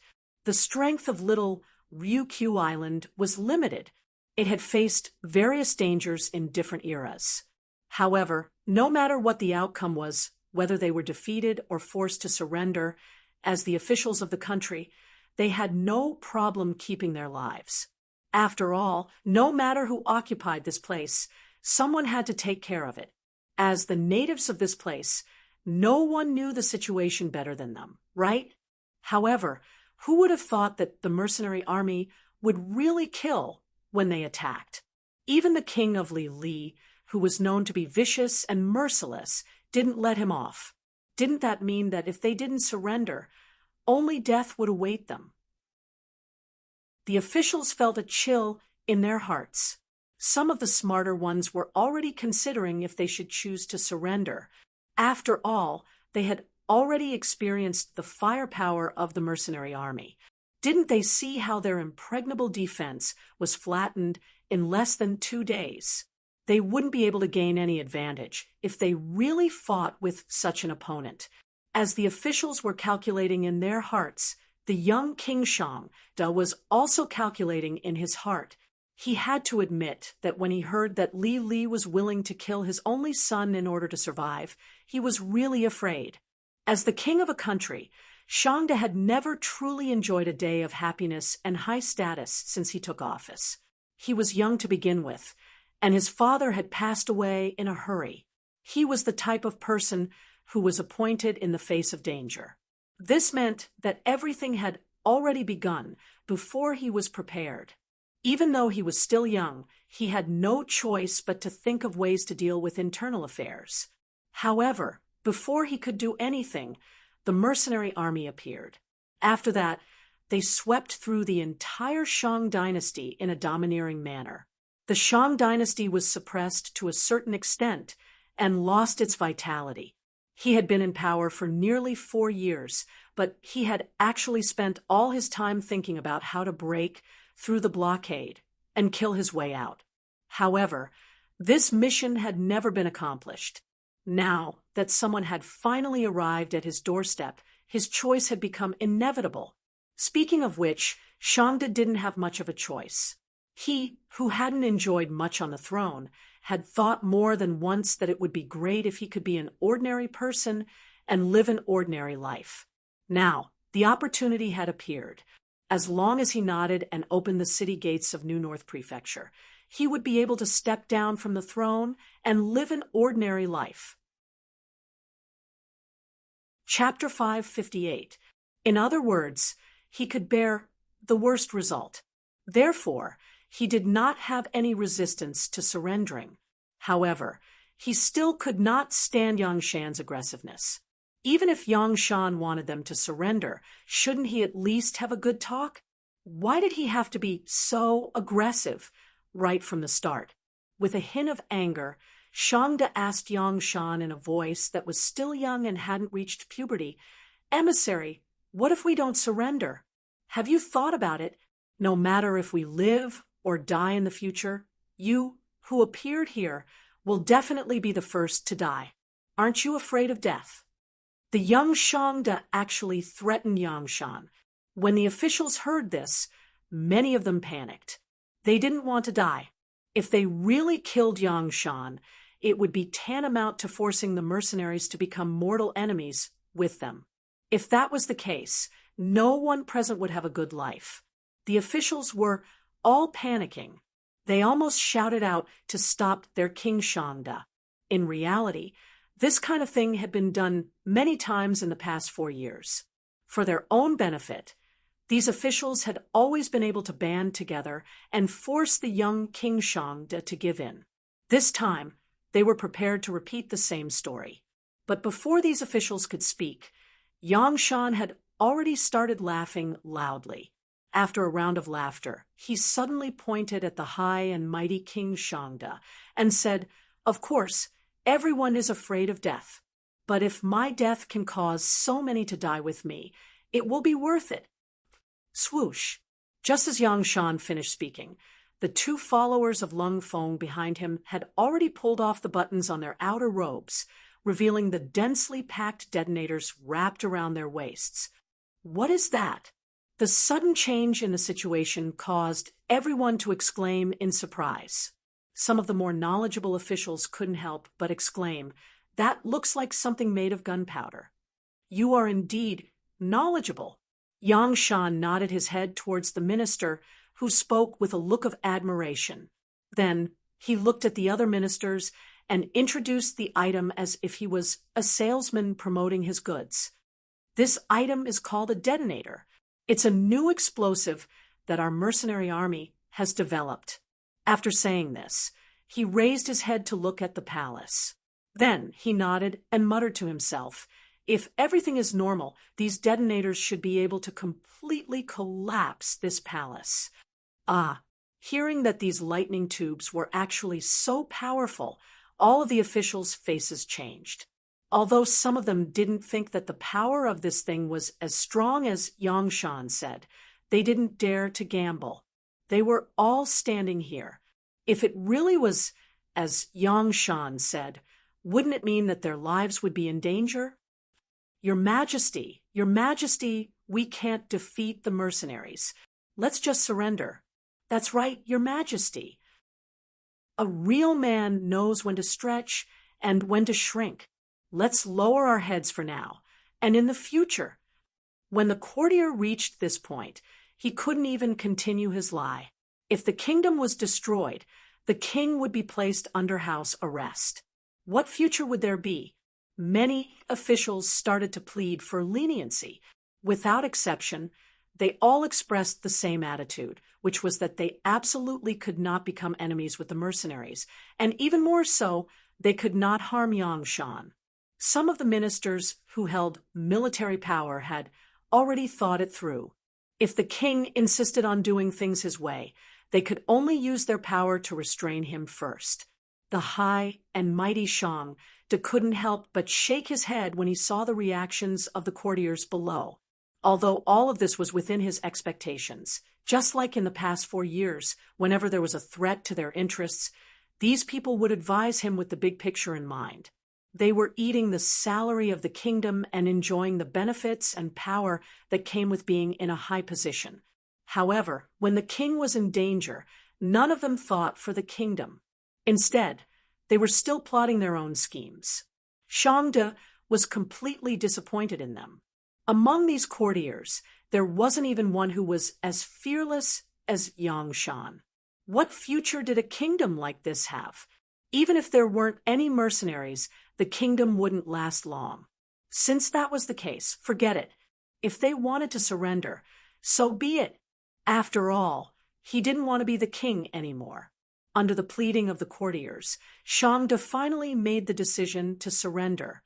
Then they put down their weapons and opened the city gates. The mercenaries entered the city and took over. All the courtiers, including Shangde himself, were waiting in their own residences, waiting for their fate to judge them. Yang Shan completed his mission of persuasion and walked out of the New North Mansion in high spirits. Countless mercenaries and auxiliary soldiers entered the mansion in exchange for him. Not bad. Well done. Yang Chendong patted Yang Shan's shoulder with a satisfied expression. Next, you will be in charge of taking over the courtiers here. Those who have committed heinous crimes must not be let off. As for those courtiers and merchants who still have a conscience, just confiscate half of their assets. Yes, Your Majesty knows what to do. Yang Shan nodded his head respectfully. If one wanted to be looked up to and respected by others, then one needed to display one's capabilities. This was a good opportunity to do so. After handing over the task to Yang Chendong, he walked towards the New North Prefecture under the protection and escort of the 1st and 2nd Guards. In his previous life, he had been here before. But at this moment, there weren't any tall buildings like in his previous life. Even the most prosperous streets of the New North Prefecture still gave off a filthy feeling. As he walked, he finally arrived at the palace and saw the last king of the Shang dynasty, Shangde. King Shangde, who had been waiting here for a long time, knelt on the ground when he saw Yang Chendong and the rest looking very obedient. Yang Chendong's gaze landed on the 13-year-old Shangde, and he sighed softly. Perhaps in the eyes of others, it was because of him that Shangde didn't have the chance to display his talents. But who knew that it was because of him that Shangde's fate changed? At least it wouldn't be like his previous life, where the first Shang dynasty fell apart due to the chaos in the court, and Shangde was killed by his courtiers. Because of Yang Chendong, as long as Shangde was obedient, he should be able to have a good ending. The Prince of Sin, Shangde, greets the Duke of Loyalty and Courage. Shangde knelt on the ground and shouted. Obviously, someone had already told him about Yang Chendong's identity. Get up, Yang Chendong said as he extended his hand to help Shangde up. It could be seen that Yang Chendong was still very courteous to the Shang dynasty. At least, the courtiers who surrendered would not have the honor of having Yang Chendong personally help them up. Thank you, Duke of Loyalty and Courage. Shangde may be young, but he had learned this set of etiquette since young and was naturally very familiar with it. Shangde stood up, and Yang Chendong patted him on the shoulder. Don't think too much about it. The burden that history has placed on you is too heavy. You've also worked hard. Although the results may not be satisfactory, it's not your fault. Next, I will arrange for someone to send you to Qiqian City. Your courtyard has already been built. You can live there in the future. For some reason, after hearing Yang Chendong's words, Shangde's eyes were filled with tears. At this moment, he suddenly felt that this Duke of Loyalty and Courage understood him well. Shangde knew how heavy his burden was. In the past 4 years, he had not had a good night's sleep. Now that everything had been settled, he could finally have a good night's sleep. Thinking about it, that feeling should be very good. Following the takeover of the New North Prefecture, it represented the destruction of the first Shang dynasty. After the news reached Qiqian City, Lord Yuqian, who had already prepared his men, waved his hand, and 30,000 educated youths from Chichen City entered Ilan, Taoyuan, New North, Keelung, and other places under the protection of 30,000 temporary auxiliary soldiers. Presumably, it would not be long before these places were completely transformed. A new city that was different from this era would quickly rise from the ground. In a small town outside of Luang Prabang City, one of the territories of the Lansang Kingdom, for the past few days, the atmosphere here was extremely tense. Those who appeared in this area had to go through strict checks before they were allowed to enter and leave. This had disrupted the lives of the people here. However, because this area was under the control of the military, the news could not be spread out. And in this unknown small town, no one knew that the Lansang Kingdom's king, Payasai, was meeting with the Jiaoji's general, Fan Yuhai. Back then, Fan Yuhai had defended Shiyu City and fought a decisive battle with the mercenaries. After his defeat, he did not enter the city immediately. Instead, he led 20,000 elite soldiers and fled the city, becoming the strongest military force of the Jiaoji kingdom. As a general of Jiaoji that had been destroyed, Fan Yuhai still had some capabilities.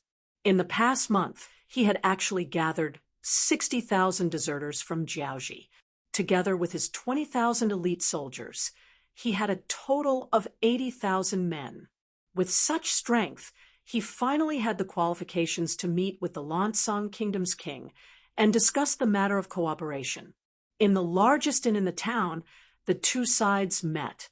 Fan Yuhai first explained the current situation to him. "Your Majesty, everyone knows that the mercenaries are as scheming as Sima Zhao. Destroying Jiaoji is just their first step. They will not be satisfied. Furthermore, you had previously sent reinforcements to Jiaoji. At that time, you had already formed a grudge. I believe that not long after, once they have completely destroyed Jiaoji, they will raise their butcher's knife and come for you.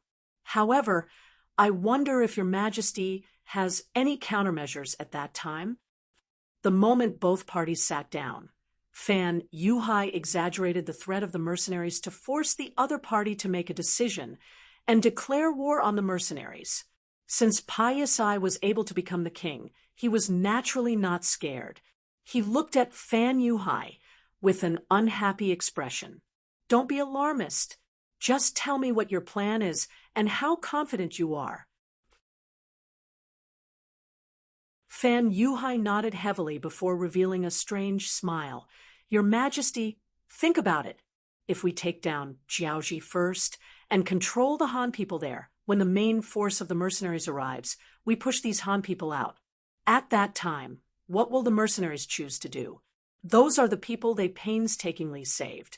Are they going to kill 100 of them just like that? They will feel heartache. But if they don't kill them, the initiative of the war will fall into our hands. When that time comes, the entire Jiaoji will become one of the territories of the Lansang Kingdom. You, the great King Payasai, will become the most dazzling person and forever be recorded in the annals of history." Fan Yuhai's words were extremely bewitching. At this moment, King Payasai couldn't help but nod his head. The Lansang Kingdom's territory was too small. Even though Payasai believed that he wouldn't lose to anyone in terms of ruling a country, he was ultimately unable to expand because of the territory. Now that Jiaoji had become an ownerless object, it would belong to whoever took it. Why didn't he have the right to take it by force? While Payasai was still weighing the benefits in his heart, Fan Yuhai, who was sitting opposite him, opened his mouth again. "Your Majesty, there are countless businesses and gold and silver in Hanoi City. Those are all very compact goods. They belong to the kind that is priceless. There was even a Yang family bank established there. It was said that there was a mountain of gold and silver in there. If one could occupy that place, one would be able to gain a lot of wealth. With money, one would be able to recruit soldiers and buy horses. After becoming strong, it would not be impossible for one to send troops to the Ming dynasty. There is a good saying among the Han people: it is better to have the guts than to be a king. On hearing this, Piasai's eyes lit up. What Fan Yuhai said was indeed a dream of his. The reason why the Ming dynasty was strong was not because their military was strong, nor was it because their governance was good. It was nothing more than occupying a large territory. Piasai had even thought more than once that if he was the emperor there, he would definitely do better than the Ming dynasty emperor. All he lacked was an opportunity to show his talent. But now, after hearing what Fan Yuhai said, it seemed that his great dream could be realized. How could it not make Piasai restless? Previously, his general, Seihai, came to report that His Majesty the King would finally meet Fan Yuhai. He did not take it seriously, but this time, after thinking about it, he came to see him. After meeting him, he found that this person was really a great talent. At least, he had a much better vision than the generals in his country. Thinking that Fan Yuhai was a famous general, he could not help but want to recruit him. General Fan, I wonder if you can come to my Lan Song kingdom. You can rest assured that once you come here, I will give you the position of general. The soldiers of the entire Lan Song kingdom will be at your disposal. How about it? Piasai cherished talent and wanted to recruit Fan Yuhai. He even did not hesitate to entrust him with important tasks. In his opinion, his power and Fan Yuhai's talent were the best combination. Thank you, Your Majesty the King. In the face of Piasai's recruitment, Fan Yuhai accepted with a smile. Then, there was a burst of laughter in the room. Then, the two sides carried out in-depth discussions on specific plans. For example, the matter of attacking Hanoi City first, how to use the terrain to defeat the mercenaries during the attack, the formation of the inspection team, the forging of iron shields, and so on.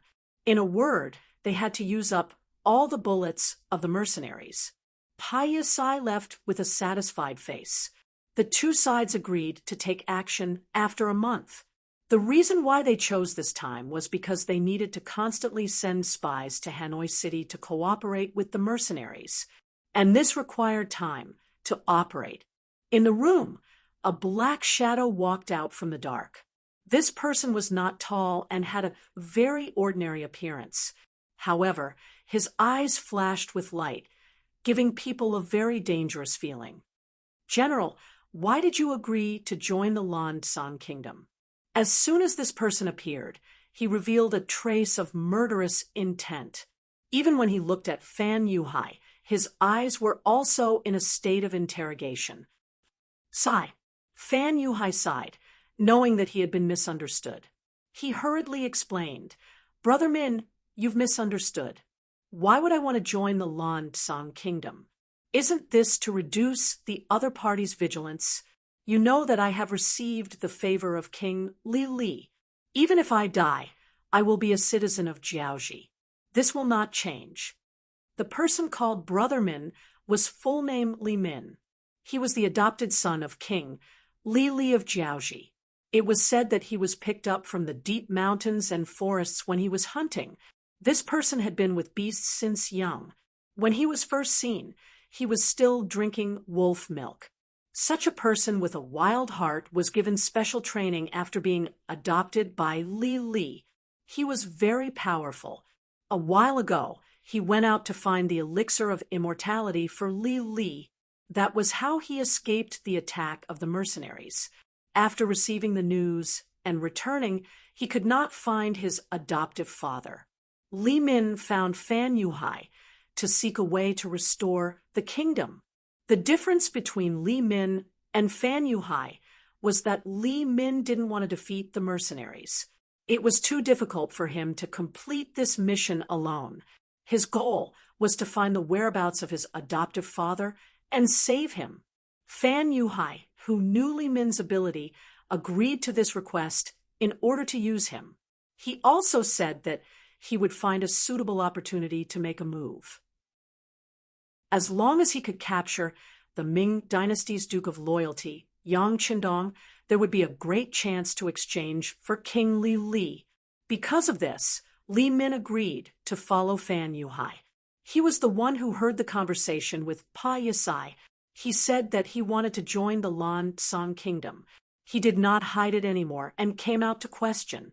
Fan Yuhai's answer temporarily dispelled Li Min's worries. He did not care about this matter anymore and took the initiative to talk about other things. Bai Ming's special envoy is here. Do you want to meet him? Of course, I want to meet him. Fan Yuhai did not care which faction came. As long as he could help him, it was fine. In the backyard, a man in cotton clothes was standing under a tree. He looked up at the sky as if there was a beautiful scenery in front of him. As someone who was chosen by Jining and sent here to carry out the assassination mission, he needed to be very vigilant at all times. Therefore, when he heard the sound of footsteps behind him, he suddenly flew up. A long sword had appeared in his right hand at some unknown time, and he was already holding it against Fan Yuhai's throat, who had just entered the courtyard. What do you mean by this? Even with the sword on his neck, Fan Yuhai's expression did not change at all. It was not because of anything else, but because Li Min was standing beside him. Nothing. I just want to test your strength. Just as the man finished speaking, a white light suddenly flashed. It was so fast that he did not even have time to react. His right hand that was holding the sword hurt, and then the long sword fell to the ground. Chapter 560. Needless to say, it was Li Min who attacked. After he swung his sword, he solved the crisis and even injured the Bai Ming envoy. Then he said coldly, "You want to test other people's strength with just this little bit of skill? Save it." Okay. The Bai Ming envoy who retreated didn't even look at the sword that fell to the ground. Instead, he focused on Li Min. He was indeed a little careless just now. He thought that he didn't need to use all his strength to deal with a defeated general who ran away. But now, it seemed that the other party was indeed capable, since he could escape from the mercenaries. Very good. You've successfully angered me.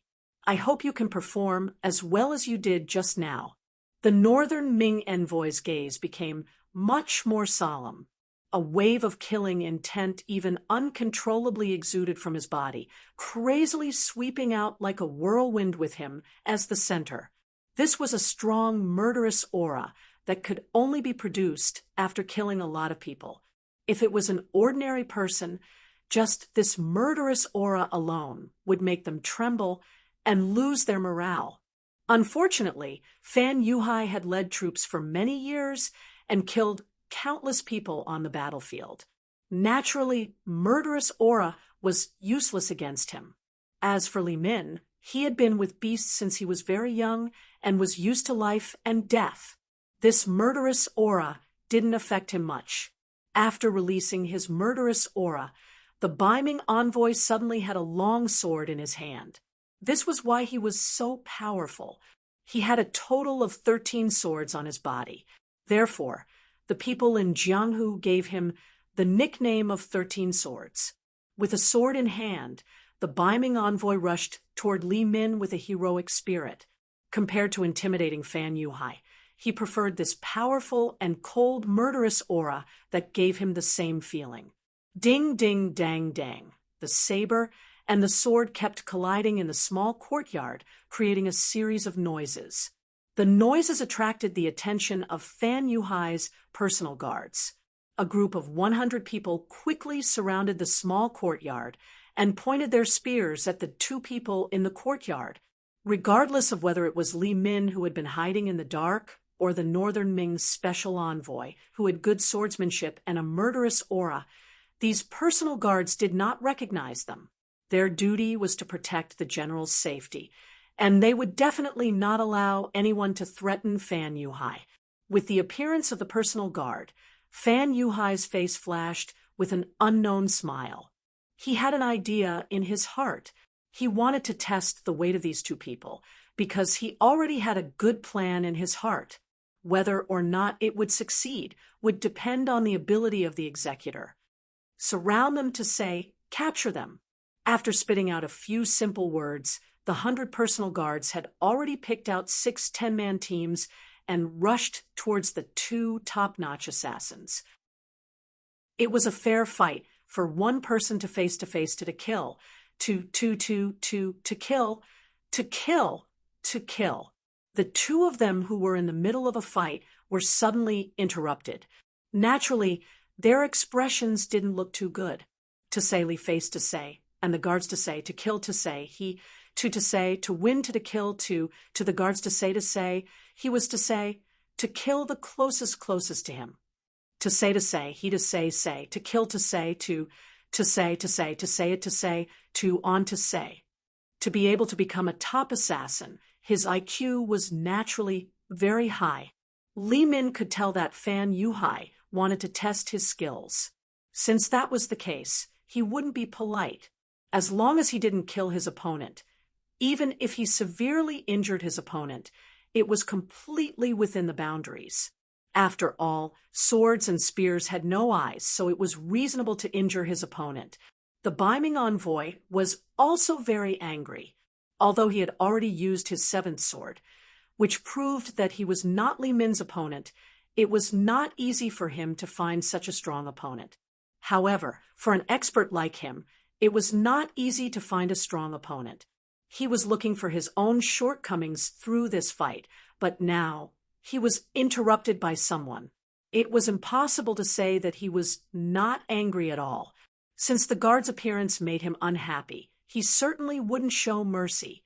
Of course, he wouldn't forget his mission.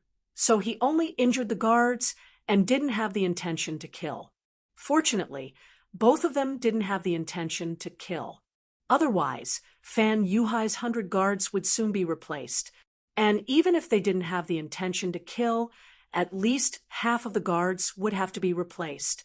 This was because many of the injured guards were saved, but because of their injuries, it would be difficult for them to recover to their original peak state.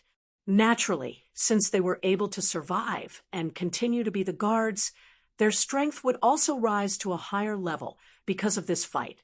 A real assassin was particular about suddenly appearing, then striking with his sword, seizing the head of his opponent, and leaving gracefully. Therefore, when facing an organized army, it was difficult for them to show their strong ability. From this point of view, regardless of whether it was Li Min or the Northern Ming special envoy, both of them were somewhat unqualified. They were actually able to remain extremely calm, and their attacks were as fast as lightning, often after a blade or sword slashed out. A personal guard would be struck and fall to the ground. It was precisely because of their strong ability that Fan Yuhai's eyes lit up. Weren't they the people he was looking for? The Duke of Loyalty of the great Ming dynasty was often protected by an organized army. It was naturally difficult for ordinary assassins to get close to him. What he needed was an expert who could kill 100 or 1,000 people.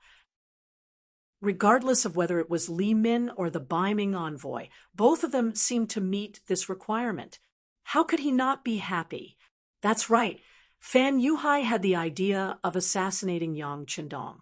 The mercenaries were too strong. Not only did they have the world's most advanced firearms, but they also had cannons that had a destructive power that was as powerful as thunder. These were not things that they could resist. It was too difficult to defeat the mercenaries in a direct confrontation. In comparison, it was a good choice to capture the leader first. If he could capture or kill the Duke of Loyalty of the great Ming dynasty, it would be the best time to disintegrate them when they were without a leader. At that time, when the mercenaries' morale was in chaos, he could use some methods to suppress some and rope in some. How could he not accomplish his goal of restoring Jiaoji? He could even obtain those advanced weapons. Jiaoji would definitely be stronger than before. It should be said that this was Fan Yuhai's goal. The so-called seeking refuge with the Lansang kingdom was just for the sake of Ampiasai. After all, it was very difficult for him to severely injure the mercenaries with his current strength. Since that was the case, it was necessary to find suitable helpers. In his eyes, there were fewer and fewer of the 100 personal guards who were still standing on the battlefield. Although they were also veterans, they were more particular about teamwork. When their teammates were injured one after another, there was no one to cooperate with them. In a one-on-one battle, they were unable to effectively display their abilities and were defeated one by one. In the end, there were less than 10 of them who were still standing on the battlefield. Enough.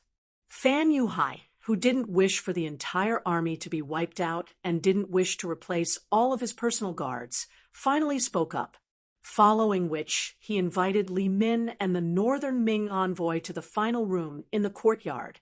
From this point of view, he had already acknowledged the strength of these two people.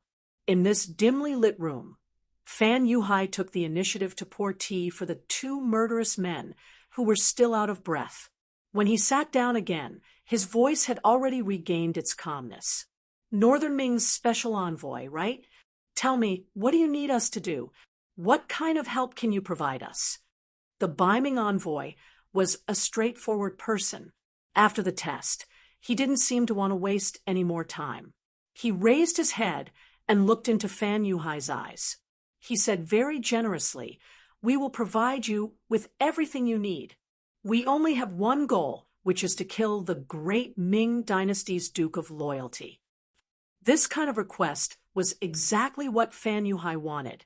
Fan Yuhai could not help but feel happy, but he did not show it on his face. He first looked at Li Min. This person naturally wanted to save King Lily, so he nodded in agreement.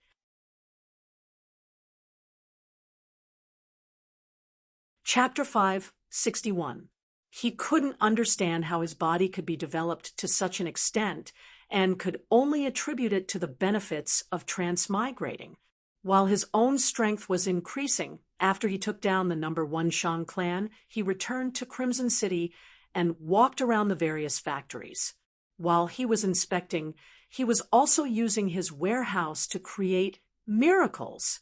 Since he had already become a legend, and the commoners already had the impression that he was a god, Yang Qindong didn't mind doing more exciting things. For example, after he dismissed everyone at the power plant, Luan Qi and the rest discovered all sorts of never-before-seen generators the next morning. For example, after spending a night at the steel factory, after spending a night at the military factory, after spending a night at the factory, after spending a night there, Luan Qi and the rest discovered various armored vehicles and 63 amphibious tanks. Everyone was dumbfounded by the miracles created by Yang Qindong. Often after seeing these things, their first feeling was to kneel on the ground and shout that the gods had shown their spirit. However, no one asked Yang Qindong what was going on. This was a question that couldn't be answered. Fortunately, under the feudal society, people's thoughts were too restricted. Few people would ask why when something happened. Furthermore, these miraculous things were only known to a few higher-ups in the various factories, and their influence was still very limited. Moreover, these people were usually immersed in the process of research and learning, so no one would find trouble with Yang Qindong. He stayed in Crimson City for 2 months and spent the new year of 1452 with Hu Yen and the other 2 girls in the palace. The fireworks and firecrackers in the Crimson City Plaza attracted the attention of millions of people outside the city. The current population of Crimson City was already saturated. Out of the 5 million commoners from the southern Ming dynasty, 500,000 of them had already entered the various factories in the city after being selected and vetted.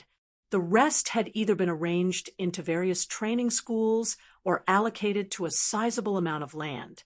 Each and every one of them was living a wonderful life of hope that they had never imagined before. It was also on this night that Yang Qindong and the 3 girls slept together. Only when the sun was about to rise did the 6th young master let the 3 women go, full of vigor. Hu Yen and the others naturally lay on the bed, unwilling to move. At this moment, they began to think about the idea that they had been thinking about before. They should find a few more sisters, otherwise they would die of exhaustion on this matter sooner or later. After New Year's Day, Crimson City showed a flourishing state of development. With sufficient manpower, the factories went all out. Whether it was quantity or quality, there was a certain increase. With Yang Chendong's help, there were many new things. Gold and silver flowed like water into the Red Nest City's warehouse. Yu Qian was so happy that his face turned red. Tian Tian was as sweet as honey. Although he didn't care about money or grain when he was in the great Ming dynasty, he still roughly knew how much money there was in the national treasury. How could there be such a rich and abundant city like Crimson City? With money, it was naturally easier to do things. Yu Qian felt that he could speak with more confidence, and his back was stiffer. Everything was on the right track. More and more Han people were beginning to adapt to life here. More and more educated youths were learning and becoming stronger every day. Just as another wave of people was about to join the army, Yang Chendong led the 2nd and 3rd regiments of the Cold Front Army, as well as the 20 auxiliary battalions, and left the island. The new year was coming, and he was about to embark on another expedition. Vietnam, Hanoi City, the former capital of Jiaoji. At this moment, it was shrouded in dark clouds. In 2 months, Fan Yuhai and the Lan Song Kingdom had made all the preparations. When the last caravan entered Hanoi City, the total number of soldiers hidden in the city had reached 5,000. In fact, there were only about 2,000 mercenaries in the city, plus about 10,000 Jiaoji mercenaries. However, the entire population of Hanoi City was over 200,000. In comparison, a ratio of 20 to 1 was more than enough. However, under the enemy's preparations, this number was obviously not enough. At least, it gave Fan Yuhai and the general of the Lan Song Kingdom, Sai Shi, such a feeling. Sai Shi was one of the most powerful generals in the Lan Song Kingdom. Most of the soldiers under him were from the Dragon tribe. This time, under the king's orders, he brought 50,000 men to deal a fatal blow to Hanoi City. Long before they had made their move on Hanoi City, they had already taken down the important city of Go Chi City in the northwest of Vietnam. There were only 500 Vietnamese mercenaries defending it, and it wasn't even an effective defense. Thus, it was easily taken down by Fan Yuhai and Sisi. Of course, this was also because Vietnam had just been established and the centralization of power was not yet complete. After taking down Go Chi City, General Sai Shi led the 70,000 soldiers towards Hanoi City. Fan Yuhai brought the remaining 60,000 soldiers to attack the other cities in Vietnam. From this point, it could be seen that he had big plans. Furthermore, he intended to hand over Hanoi City to the Lan Song Kingdom, which showed his high intelligence. Sai Shi could also feel that Fan Yuhai was a little clever. However, the temptation of Hanoi City was too great. Thinking about the mountain of goods in the commercial street and the Yang family bank, who knew how much gold and silver were stored there. If he could take over Hanoi City, the Lan Song Kingdom would have more capital to develop. With such an excited thought, Sai Shi led his men to surround Hanoi City. Then, he prepared to knock on the city's west gate with his spies that night. Song Zhe was the person in charge of Vietnam that Yang Chendong had left behind. Recently, he was so busy that he could only sleep for 4 to 6 hours at night. However, he really liked this kind of work pressure. Just like what the 6th young master always said, if you don't work hard when you are young, if you don't fight hard, do you have to wait until you are old to regret it? Now that he had such a direction to strive for, of course, he wanted to put on a show for others to see.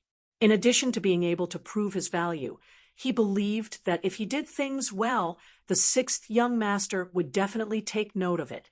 In the future, there would definitely be a higher position waiting for him in the entire Yang family. Although the work was busy, after more than 2 months of tempering, many things had begun to gradually get on the right track. He had a better understanding of the situation here, and when he did things, it was much easier. Reporting to the governor, the Security Bureau's Gao Yu requests an audience. A person in charge of his safety sat outside the office. Song Zhe, who had been appointed as the governor of Vietnam, suddenly heard that someone from the Security Bureau had come. He couldn't help but frown.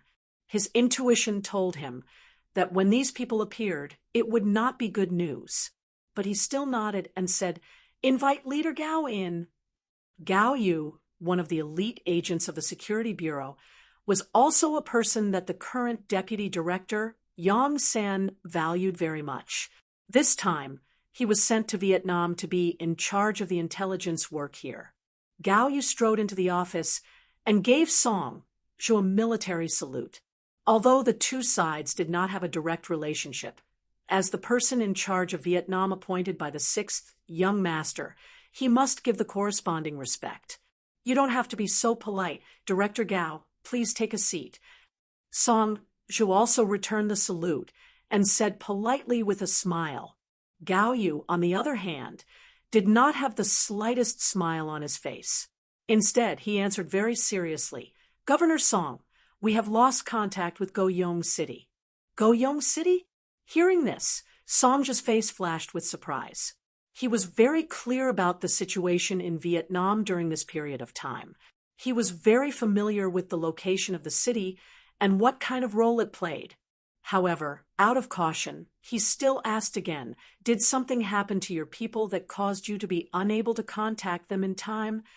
The transportation in ancient times was not good, so there would be some problems with the transmission of information. It was very normal to be late for a few days. It was no wonder that Song Zhe thought in this direction. Gao Yu, on the other hand, shook his head with certainty. "That won't happen. When we send messages, we use 2 people and 2 lines. They don't overlap. Even if something happens to one of them, the other will definitely bring the news over. But now it is the designated time, and there is still no news. I suspect." When Gao Yu said the words, "I suspect," his expression was obviously more serious.